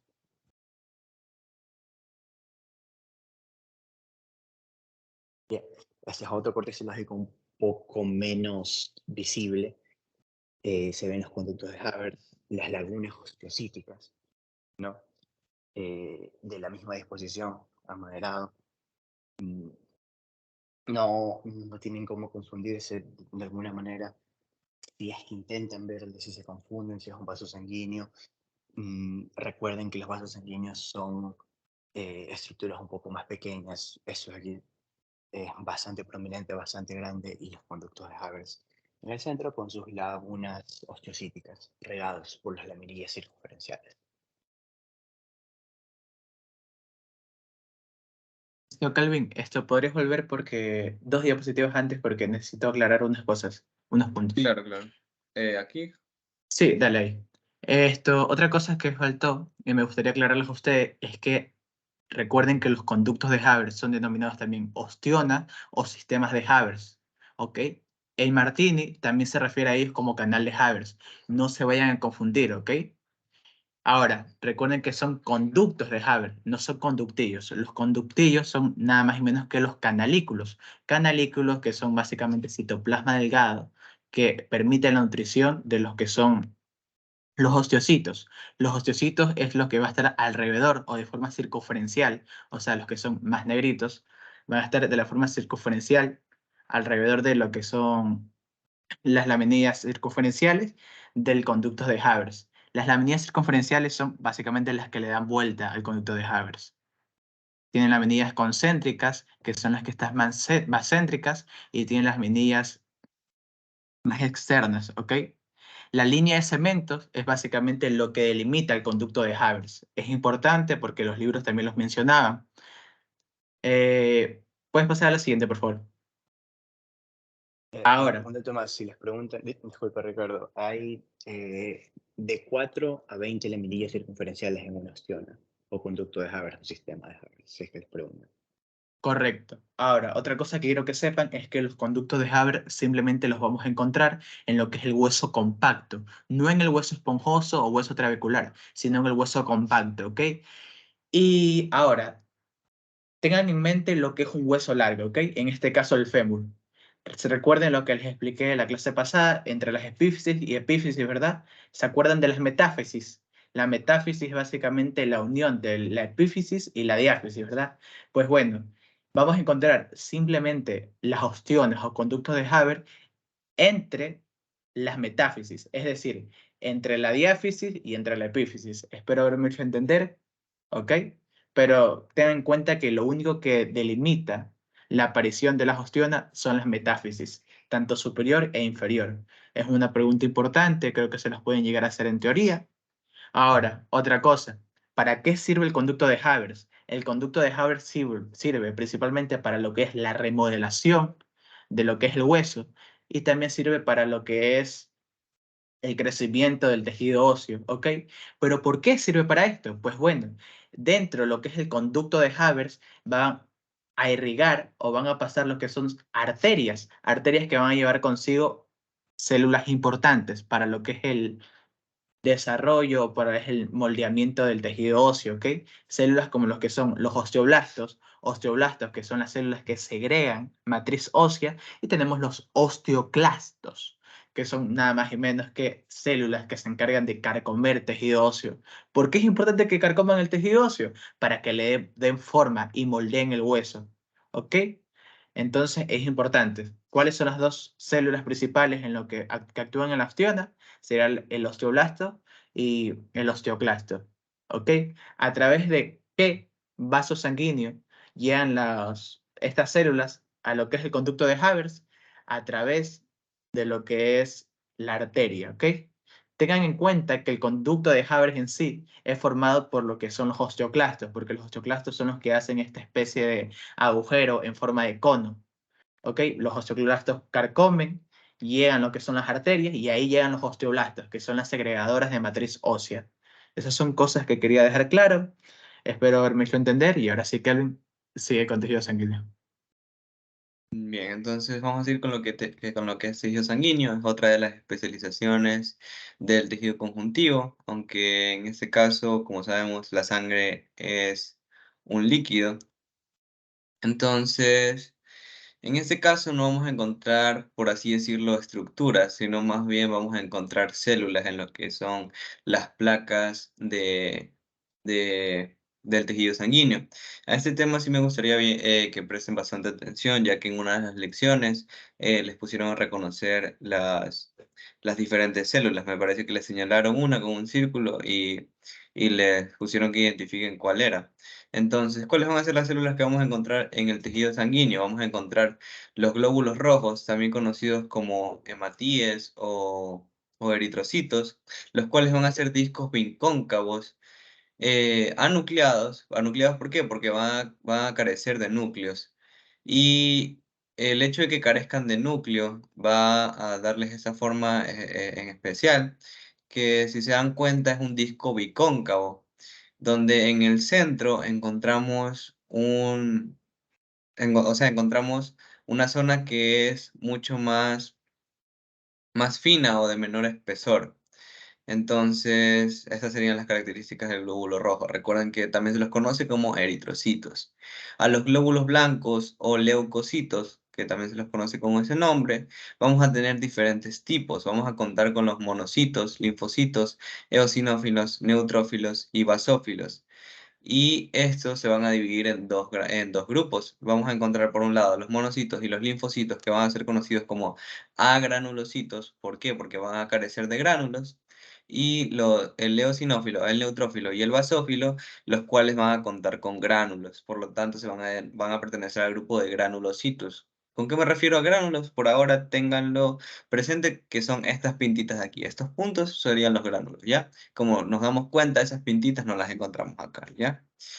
Entonces, cada uno va a contar con sus características especiales, se van a elevar o van a disminuir en cierto proceso infeccioso, si es viral, si es bacterial, pero eso igual es más adelante. Ahorita solo tienen que tener en cuenta que el tejido sanguíneo es un tejido conjuntivo especializado, que va a contar con los elementos formes, va a contar también con sustancia fundamental, que en este caso sería el plasma y demás.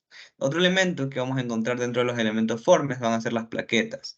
Las plaquetas, su función va a ser contribuir a lo que es la hemostasia, es decir, a que la sangre mantenga sus niveles normales, es decir, que va a participar en los procesos que permitan detener hemorragias, en la formación de coágulos, en la formación de coágulos, tapones plaquetarios y demás, ¿no? Entonces, ¿cuál es la característica especial de las plaquetas? Que algunos las consideran células y otros no. ¿Por qué? Porque son restos de megacariocitos, una célula anterior, de ahí viene, ¿no? Entonces, eso por ese lado. Pero igual solo es para que lo tengan en cuenta, no creo que se los vayan a preguntar. Bien, ahora vamos a ver las placas. Como les decía, vamos a empezar con los granulocitos. Los granulocitos, ¿cuáles van a ser? Van a ser los neutrófilos, eosinófilos y basófilos. Entonces, ¿cómo los vamos a distinguir? Bien, el neutrófilo, creo yo, a mi parecer, es de los más sencillos de identificar. ¿Por qué? Porque vamos a encontrar un núcleo que se le suele decir segmentado. Bueno, en sí, en estos dos vamos a encontrar núcleos segmentados. ¿Cuál va a ser la diferencia? Que aquí vamos a encontrar núcleos con tres lóbulos. Vamos a encontrar núcleos con tres o más lóbulos. Si se dan cuenta, si bien es cierto que están todos unidos y parece una sola, pero en realidad contamos con tres lóbulos. Uno sería este, otro sería este de aquí en medio y otro podría ser el de acá. Tengo una imagen más adelante en la cual se ve mejor, pero ya la vamos a ver, ¿no? Y estos lóbulos están unidos por finos puentes de cromatina. Entonces, estos serían neutrófilos. Tienen que tener en cuenta que cuentan con más de un lóbulo. Aquí se puede apreciar mejor, de hecho. Vemos que no están todos unidos. Aquí sería un lóbulo, otro lóbulo y un lóbulo más grande. La característica de la siguiente célula, el eosinófilo, es que también va a contar con su núcleo lobulado. Pero, ¿qué va a pasar en este caso? En este caso, o, ¿qué pueden buscar para identificarla de manera más fácil? Es que sus gránulos van a desplazar el núcleo hacia un lado. Si se dan cuenta, en una parte encontramos varias pintitas, un montón de pintitas o puntos que desplazan ese núcleo hacia un lado hacia este lado, hacia ese lado. Entonces, esa sería yo la manera, creo yo, la manera más fácil de identificarlo. Como que Si han visto el símbolo del yin y el yang, ya pues, entonces más o menos imagínense de esa forma. Una mitad corresponde a lo que es los gránulos y otra parte corresponde a lo que es el núcleo. Como podemos darnos cuenta, aquí está un lóbulo, aquí está otro lóbulo, otro lóbulo, otro lóbulo, un lóbulo, otro lóbulo. Entonces, asimismo cuenta con el núcleo segmentado, sino que en este caso contamos nada más con dos lóbulos. Y el basófilo es algo más complicado de identificarlo, tal vez, pero en sí lo característico del basófilo es que su núcleo nunca lo vamos a ver o va a ser muy difícil de verlo. Por ejemplo, en esas imágenes de aquí, no alcanzamos a percatarnos del núcleo. ¿Por qué? Porque encontramos los gránulos los puntos, los cuales cubren el núcleo. Si se dan cuenta, aquí apenas podemos ver el núcleo, ya que se confunde con ya que se pierde, aquí ya podemos ver el núcleo porque sale un poquito hacia acá, pero aquí ya casi no podemos distinguir el núcleo de los puntos o los gránulos. ¿Alguna pregunta en cuanto a diferenciar lo que son los granulocitos? Antes de seguir con los agranulocitos, ¿que algo quiere que vuelva a repetir o algo no les quedó claro? Bueno, entonces, Este, sí, dime. entonces los eosinófilos, disculpen, Sí, siempre van a tener el núcleo como que a los lados. en su mayoría sí, Ok, porque es como lo que te decía, ¿no? Como el símbolo del yin y el yang, no sé si lo has visto, es como que, no sí, sé, sí. hace como que esa forma. ¿Ya? Entonces, mi Y los consejo, neutrófilos sí de ley lo van a tener en el centro. claro, normalmente va a estar en el centro.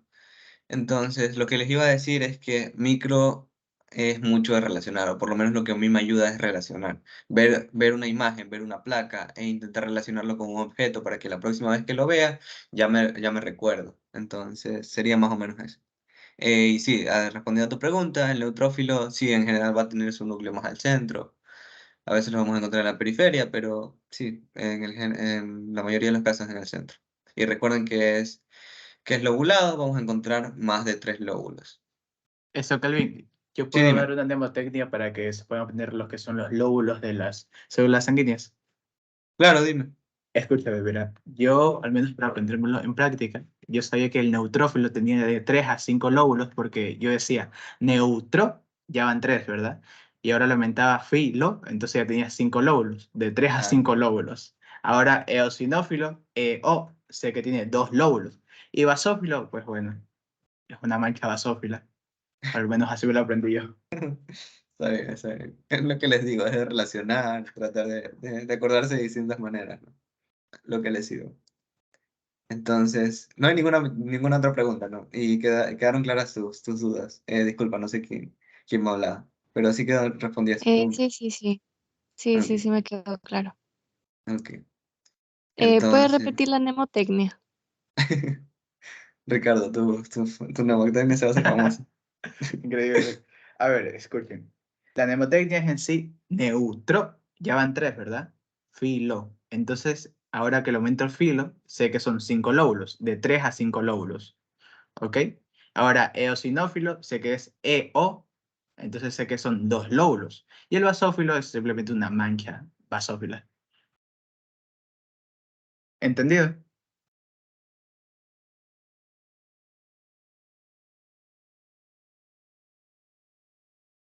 Creo que sí. Bueno, Dale, sigue, entonces, sigue. dale. Entonces, sigo con los agranulocitos. Los linfocitos, perdón, los agranulocitos, vamos a encontrar linfocito y monocito. En este caso es más sencillo identificarlos. ¿Por qué? Porque el linfocito en sí va a ser una bola con dentro otra bola, por así decirlo, de manera informal, ¿ya? Disculpen que no se los explique de esa manera, pero es la manera más fácil de verla. Entonces, ¿qué pasa con los linfocitos? Los linfocitos, como les dije, ya en términos más formales, vamos a encontrar el citoplasma y dentro vamos a encontrar el núcleo. Entonces, este núcleo va a ser de un tamaño considerable.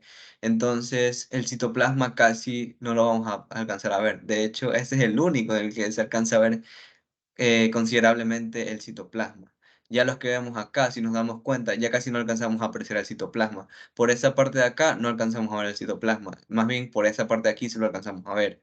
Aquí es muy mínimo lo que vemos de citoplasma. Entonces, ¿cómo identificamos el linfocito? Porque vamos a encontrar con un núcleo prominente en el cual, es verdad, a veces vamos a encontrar pequeñas escotaduras. ¿Con qué me refiero a escotaduras? Una pequeña invaginación o un hueco dentro del núcleo, que sería, el mejor ejemplo es este de aquí. ¿Y cómo lo vamos a identificar? Ya estaba diciendo, les estaba explicando, un núcleo prominente en el cual alrededor de eso vamos a encontrar finos rebordes de citoplasma. No vamos a ver, no vamos a contar con gránulos como podemos observar en esas tres placas. El monocito, bien, ¿cómo lo vamos a identificar? ¿Por qué? Porque su núcleo va a ser mucho más irregular. Si se dan cuenta, vemos aquí una escotadura, vemos aquí otra escotadura, vemos aquí otra escotadura y vemos mucho más citoplasma que en el linfocito. Si se dan cuenta, aquí vemos mucho citoplasma, vemos un núcleo irregular, vemos una escotadura, otra escotadura y vemos cómo este núcleo no sigue una forma concreta, sino que es bastante irregular. Y aquí sí vemos la característica principal del monocito, que es que este sí va a contar con una escotadura prominente, no como en el linfocito en el cual solo encontramos una escotadura pequeña, aquí sí encontramos una escotadura prominente. Y lo mismo que les mencionaba antes, vamos a ver mayor cantidad de citoplasma y encontramos un núcleo irregular. Bien, lo que me faltó agregarles fotos es del eritrocito y las plaquetas, pero les puedo explicar con eso aquí. No creo que les lleguen a poner un eritrocito o una plaqueta en el caso de que les llegue a tomar identificar, porque en realidad es muy fácil identificar una plaqueta o identificar un eritrocito, principalmente por el color. Lo que veamos rojo va a ser eritrocito. Y bueno, en sí, ¿cuáles son las características del eritrocito? Voy a utilizar este aquí de referencia. Como les mencioné antes, va a ser un disco bicóncavo. Va a ser un disco bicóncavo con un centro, el cual lo vamos a ver blanco al momento de verlo en microscopía. ¿Por qué? Porque como les mencioné antes, va a tener un va a tener un menor espesor. Entonces, de manera informal, ¿cómo lo recordaría yo? Como una dona. Si se dan cuenta, es una dona. Es una dona, una dona. Va a haber algunos en los cuales no veamos ese centro blanco, pero igual, el objeto con el cual lo pueden referenciar es con una dona. Y las plaquetas van a ser estas pintitas que vemos aquí, moradas chiquitas. ¿Qué va a ser plaqueta? Plaqueta va a ser todo lo morado que vean que sea minúsculo. Todo lo morado pequeño van a ser plaquetas. Aquí vemos una plaqueta, aquí vemos una plaqueta, aquí vemos una plaqueta, aquí vemos otra plaqueta. Y eso sería. ¿Alguna pregunta con los agranulocitos, con el eritrocito o con las plaquetas? Bueno, si no hay ninguna, me gustaría que aquí participen. Por si acaso, todas estas células son la misma. Me gustaría que me digan a qué célula corresponde.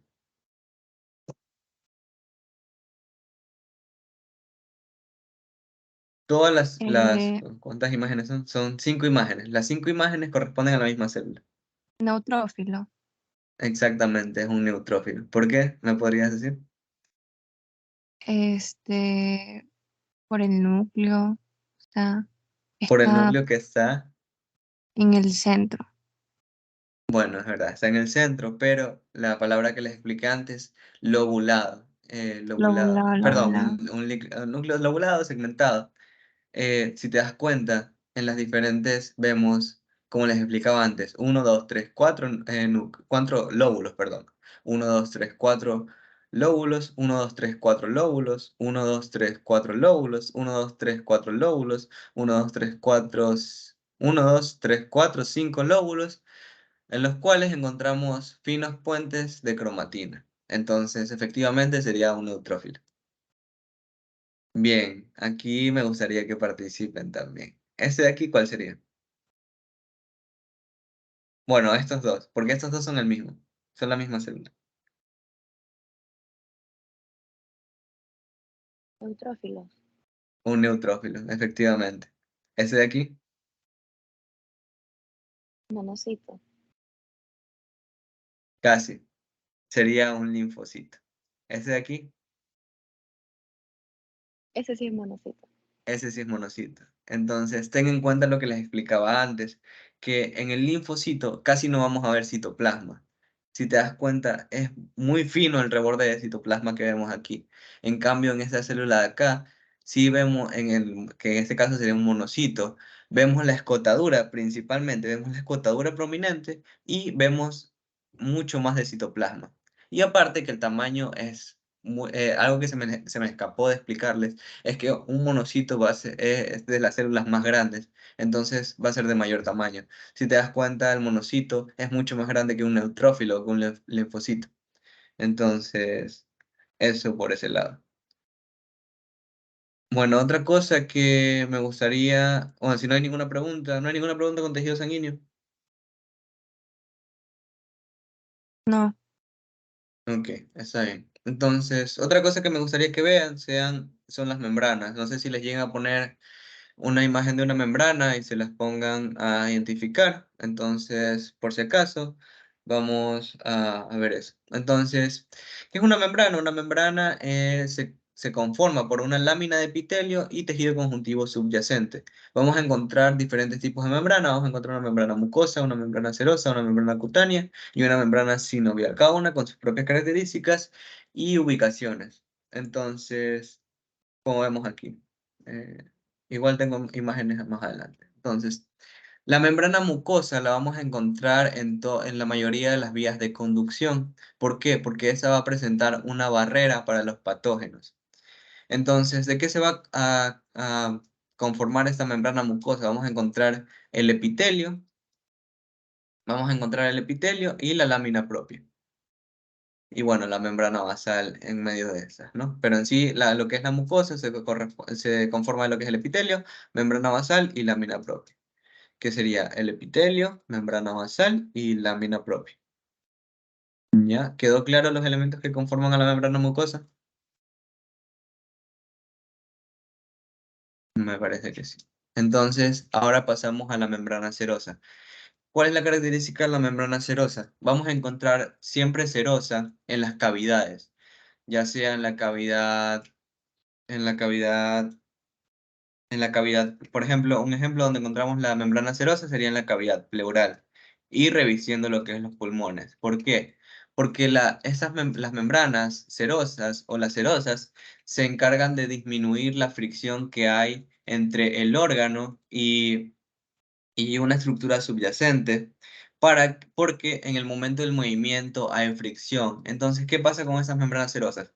Estas membranas serosas van a ser una doble capa, una pegada a una estructura y otra pegada al órgano, entre las cuales va a haber un fino o pequeño espacio donde vamos a encontrar líquido. Este líquido que va a llevar el nombre de la cavidad donde se encuentra, por ejemplo, en la cavidad pleural se va a llamar líquido pleural, ¿ya? Entonces, este líquido va a favorecer a que en el momento del movimiento, en el momento que haya un roce, nos disminuya la fricción. Entonces, ¿cuáles van a ser los elementos que vamos a encontrar en la membrana serosa? Vamos a encontrar el epitelio, que normalmente es un epitelio plano, simple. Vamos a encontrar tejido areolar, y eso es lo que se compone. Bueno, y músculo liso en algunos casos. Pero en sí, de lo que se compone es de, es de las células, es de las células planas o células pavimentosas y de tejido areolar, que como sabemos es un tipo de tejido conjuntivo. Vamos a pasar a la membrana cutánea, la cual únicamente la encontramos en la piel, por algo se llama cutánea. Y esa se va a componer de lo que es el epitelio, el tejido areolar y tejido conjuntivo denso y regular. Luego pasamos a lo que es la membrana sinovial, que esta se encuentra en las articulaciones, por ejemplo, en la articulación de la rodilla. ¿Y cuáles van a ser los elementos? Los elementos va a ser una fina capa de de tejido epitelial, que puede ser tanto plano como cúbico, que dice que es discontinuo, es decir, que empieza aquí, termina aquí, vuelve a empezar aquí, termina aquí, vuelve a empezar aquí y termina aquí, ¿ya? Entonces es discontinuo. Y de tejido areolar, que como mencionaba antes, es un tipo de tejido conjuntivo. Y vamos a encontrar el líquido sinovial, vamos a encontrar la membrana sinovial y demás. algunas preguntas con lo que es membranas, sino para seguir con las placas de tejido muscular.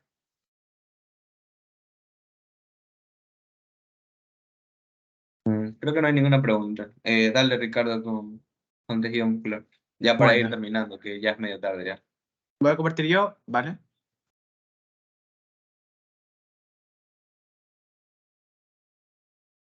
Se observa, ¿verdad? Kelvin, confírmame. Sí, sí, se puede ver, tranquilo. Bueno, vamos a comenzar con lo que es tejido muscular. Antes de nada, tenemos que saber que el tejido muscular tiene 3 divisiones, ¿ok? La primera es que es músculo estriado, ¿verdad? Y luego tenemos lo que es músculo liso. El músculo estriado se divide, por lo tanto, en 2 subdivisiones. Estas subdivisiones se dividen, o serían músculo estriado esquelético y músculo estriado cardíaco, ¿ok? Esas serían las 2 principales diferencias. Ahora voy a proceder a explicarles más a fondo acerca de las placas. Primeramente vamos a comenzar con lo que es tejido muscular liso. Lo va a explicar el ayudante de cátedra Juan. Juan, ¿estás aquí?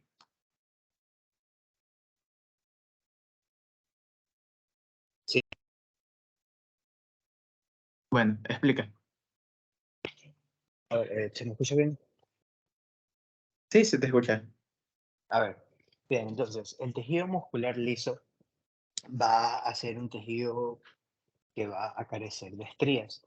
Esas estrías que se encuentran, por el contrario, en el tejido muscular cardíaco y el tejido muscular esquelético. Cuando escuchen el músculo liso va a ser un tejido básicamente estructural, ya que rodea básicamente eh, todos los órganos del cuerpo humano. Por supuesto, tiene sus excepciones, pero van a ser estos órganos que van a tener unas cavidades o también llamados órganos huecos. Por ejemplo, el estómago, la boquilla del estómago, los intestinos, el intestino delgado, el intestino grueso, van a tener cavidades, van a estar rodeados por un músculo liso, ¿no?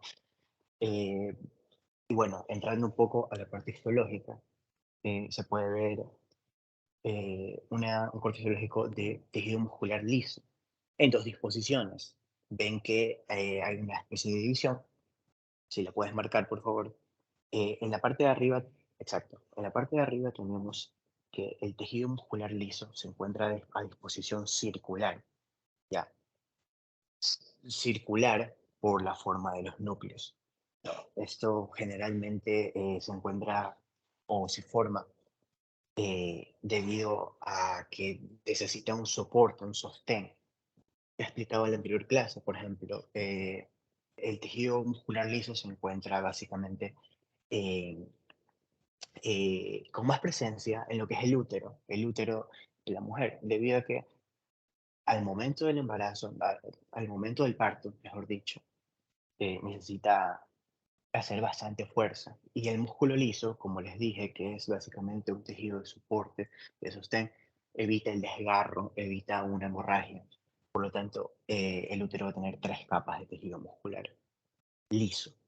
Y bueno, siguiendo con el corte fisiológico, en la parte de abajo, en cambio, tenemos que es una disposición longitudinal. Arriba circular, abajo longitudinal.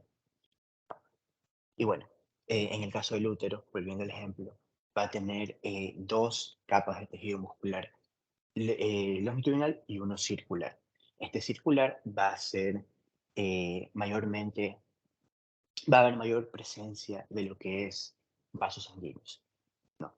¿Alguna pregunta hasta ahora con lo del músculo liso?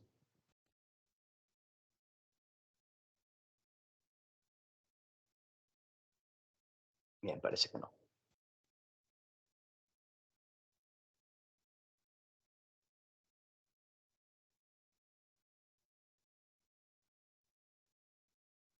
Bueno, otras cosas que cabe acotar de lo que es el tejido muscular liso es que tenemos que estas células tienen una morfología más circular y tienen núcleos circulares, ya que el corte en sí es transversal, ¿verdad? Es transversal, o sea que fue así. Y aquí es longitudinal y podemos ver las células o la morfología de las células más fusiformes. ¿Se dan cuenta? Tienen forma fusiforme alargada con extremos puntudos. ¿Ok? Y ahusados. Además, podemos observar clarito los núcleos, que los núcleos también tienen forma fusiforme y alargada. Otra cosa que me gustaría mencionar, bueno, no me voy a meter mucho en profundidad, pero es que el tejido muscular liso contiene lo que es mucho glucógeno, contiene demasiado glucógeno. De hecho, en las placas reales van a ver como una especie de líquido que se superpone en la placa y eso va a ser el glucógeno que tiene el tejido muscular liso.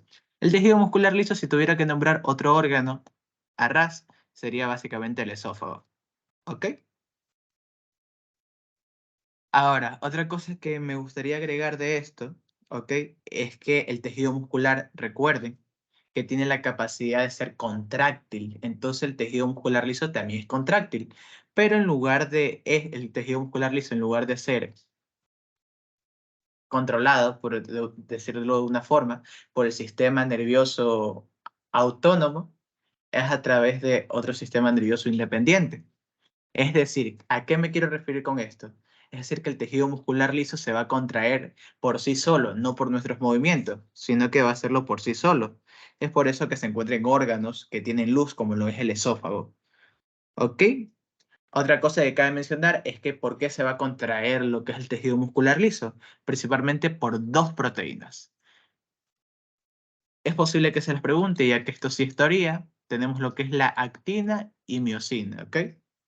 Es por eso que debido a estas dos proteínas, que el tejido muscular liso va a ser contráctil, pero se va a contraer por sí solo. O sea que va a ser una contracción independiente, no porque nosotros querramos. ¿Ok? Espero haberme hecho entender. ¿Ok? Otra pregunta que pueden hacer en teoría es que si las células del tejido muscular liso se pueden regenerar. Efectivamente, sí, se pueden regenerar. ¿Cuántos núcleos tienen por célula? Pues simplemente tienen uno por célula, ¿ok? Si tienen alguna pregunta, pueden decírmela, por favor. Si no, para seguir. Sí, Vale. disculpa. Otra cosa que quisiera contar, no puede hablar porque no puede cerrar el micrófono, hacía bastante ruido. Cada célula va a tener uniones. Estas van a ser las uniones hendidura. Estas uniones hendidura van a permitir básicamente la comunicación de célula a célula, van a pasar iones, ciertas moléculas, para la difusión de ciertos nutrientes. Eso básicamente. Bueno, entonces no hay ni una pregunta, ¿verdad? Bueno, vamos a pasar al siguiente, ¿ok? Pero bueno, recuerden que la inervación del tejido muscular liso es autónoma, o sea que es involuntaria. Vamos a seguir con esquelético. Tejido muscular esquelético.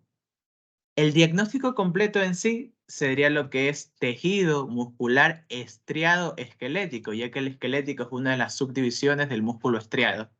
El tejido muscular esquelético se basa principalmente, o podemos identificar que es esquelético, debido a estas líneas que se forman, ¿ok? Se dan cuenta que hay unas líneas de forma horizontal que aparecen en las hebras de los peces. Pues bueno, es por eso una de las primeras razones por la cual yo puedo identificar que es tejido muscular esquelético. Ahora, ¿por qué más? Yo sé, debo basarme en la... Uy, disculpen, debo basarme en la teoría. En sí, se dan cuenta que los núcleos están muy periféricos, es decir, están más externos a lo que respecta a una fibra muscular. Fibra muscular es igual a lo que es un miocito, es decir, miocito igual a célula muscular. Así que si yo me refiero a esto como una fibra muscular, es porque va a tener núcleos periféricos. Y como se dan cuenta, va a tener varios núcleos periféricos. Varios núcleos, es decir, vamos a tener lo que es una fibra muscular con forma cilíndrica y alargada con varios núcleos periféricos. En este caso, este corte es longitudinal porque sé que las células son alargadas. Sé que es un corte transversal cuando las células tienen forma circular u ovalada, ¿ok? Sin embargo, los núcleos van a seguir siendo periféricos. Otra cosa que cabe acotar aquí es que estas no contienen lo que son uniones hendiduras, ¿ok? No contienen uniones hendiduras. Además que también se pueden regenerar estas células o las fibras musculares.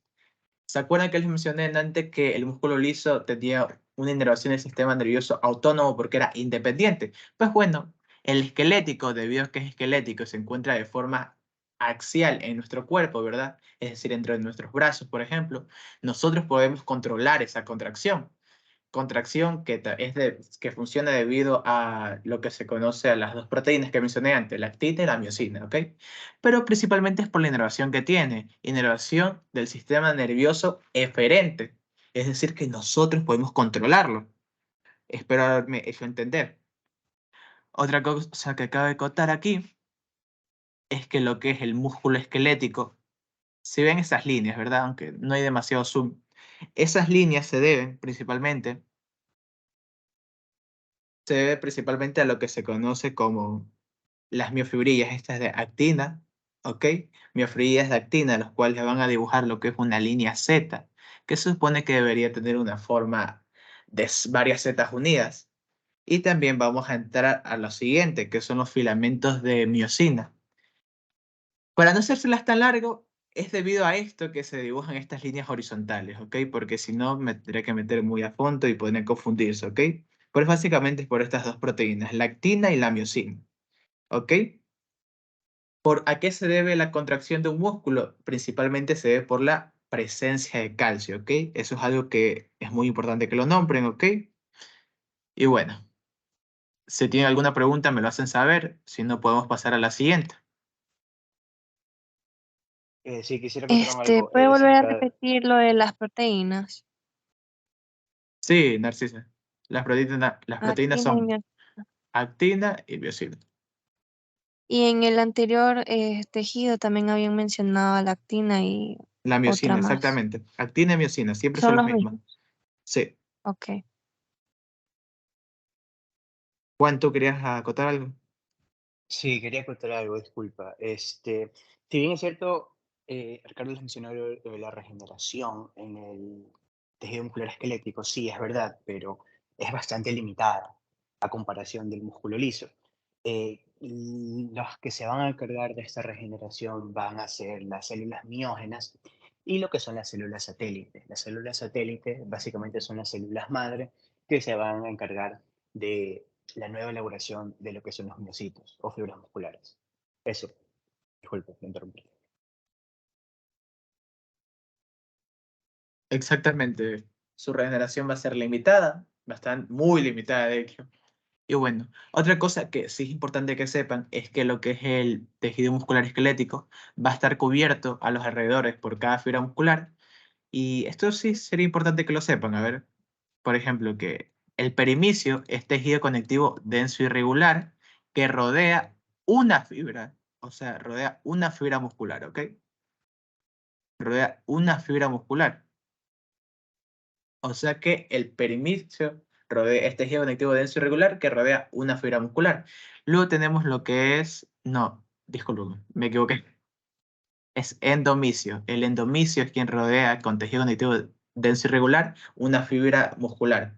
Luego tenemos lo que es el perimicio que es tejido conectivo denso y regular también, que rodea a lo que es un fascículo. Un fascículo es básicamente el conjunto de varias fibras musculares. Luego tenemos lo que es el epimicio, que el epimicio también es tejido conectivo denso y regular, que rodea un conjunto de fascículos. ¿Ok? Es importante que lo sepan. Ahora vamos a pasar lo que es el tejido muscular cardíaco, que tengo aquí una imagen, ¿ok? Se dan cuenta que el tejido muscular cardíaco es muy diferente a los otros dos cortes, ¿verdad? Si se dan cuenta y lo ven con voluntad, obviamente. También contiene estrías.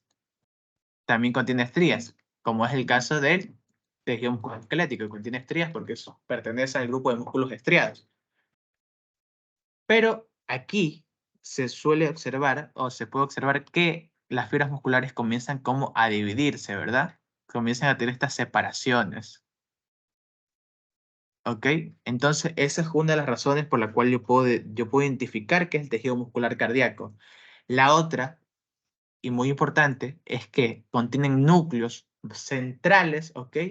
Y solo tienen un núcleo, ¿ok?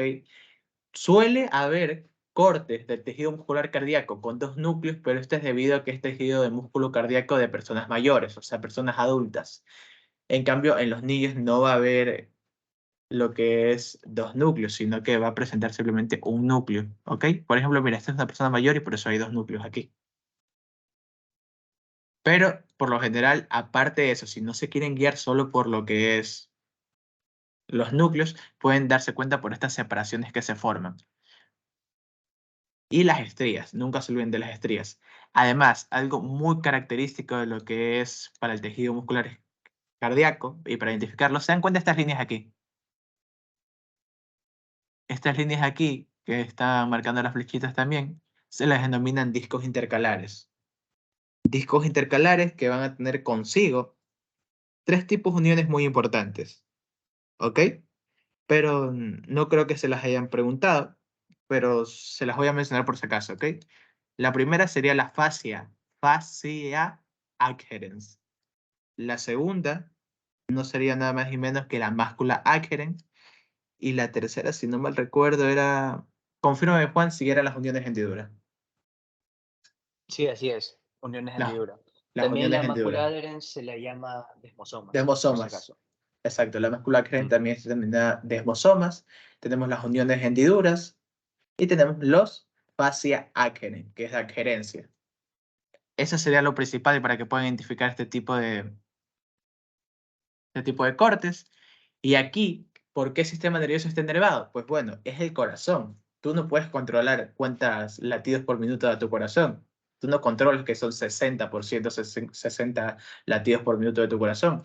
Así que, obviamente, por lógica, puedes sacar que está inervado por el sistema nervioso autónomo, o sea que depende de sí mismo. Aparte que no se regeneran estas fibras musculares. Otra cosa que cabe acotar es que, ¿se acuerdan que el tejido muscular esquelético, que está aquí abajo, está aquí, está compuesto por estos tres que les mencioné, el endomisio, perimisio y epimicio? Pues bueno, el cardíaco simplemente va a tener lo que es el endomisio. O sea, tejido conectivo denso regular en cada una de las fibras musculares, en una fibra muscular. O sea, en cada una de las fibras musculares. Y eso sería todo. Espero haberme hecho entender. Si tienen alguna pregunta, no olviden en preguntarme. Disculpa que te interrumpa, Ricardo.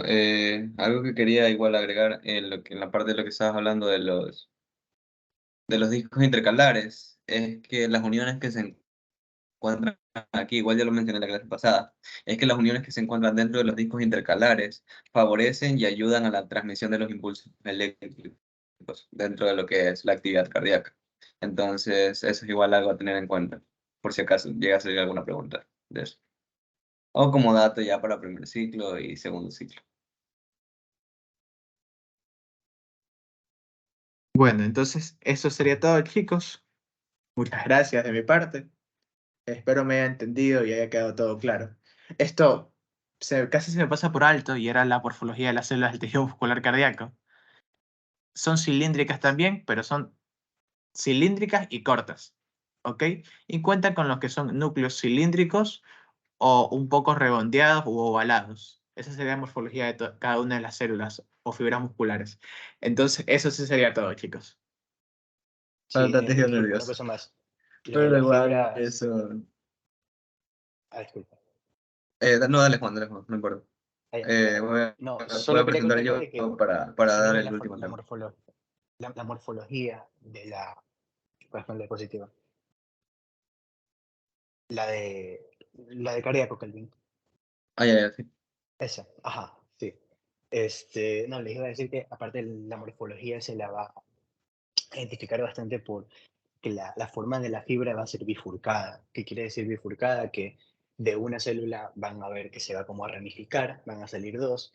Entonces, de esa forma ustedes pueden un poco diferenciarlo con respecto a lo que es el tejido muscular esquelético. Porque si bien es cierto, ambas tienen disposición tubular, el muscular, el cardíaco, va a ser más corta, más pequeña y va a tener una apariencia de ramas, de bifurcaciones, ¿no? De esa manera pueden identificarlo un poco más si se les dificulta con los núcleos. Ajá, efectivamente, lo que les está diciendo Juan es eso de aquí, o sea que una célula viene, bueno, una célula viene y se abre, aquí por ejemplo, o aquí también se abre. ¿Dónde más? Aquí abajo. Viene una célula y se abre en dos. Entonces, eso es lo que les está explicando. Igual, ya vamos para el último tema, que es tejido nervioso. Igual, o sea, les trataré de explicar con una imagen conceptual del libro. No busqué una placa, ya que pensé que así, en esa forma, era más fácil. Entonces, ¿qué elementos vamos a encontrar en lo que es una placa de tejido nervioso? Vamos a encontrar la neurona. La neurona se va a encontrar conformada por lo que es el neurosoma, el cual es el cuerpo. Vamos a encontrar las dendritas y los axones, que son fibras que en el caso del axón se dirigen desde la neurona hacia afuera de esa misma, o las dendritas, las cuales van a recibir los estímulos de otras neuronas, ¿no? Vamos a encontrar también los núcleos de neurogliocitos, que son en general son células de la glía, perdón, células de soporte, y bueno, en sí esos serían todos los elementos. El neurosoma, el cuerpo de la neurona, las dendritas, el axón, que son fibras que transmiten los impulsos, y los núcleos de los neuroglicitos o células de la glía, que son células de soporte. Eso sería, ya ahorita sí, sería todo. Entonces, sin más que decir, chicos, muchas gracias por haber estado aquí, por haber aguantado hasta ahora. Sé que mañana tienen clase. La verdad, bueno, voy a parar la grabación.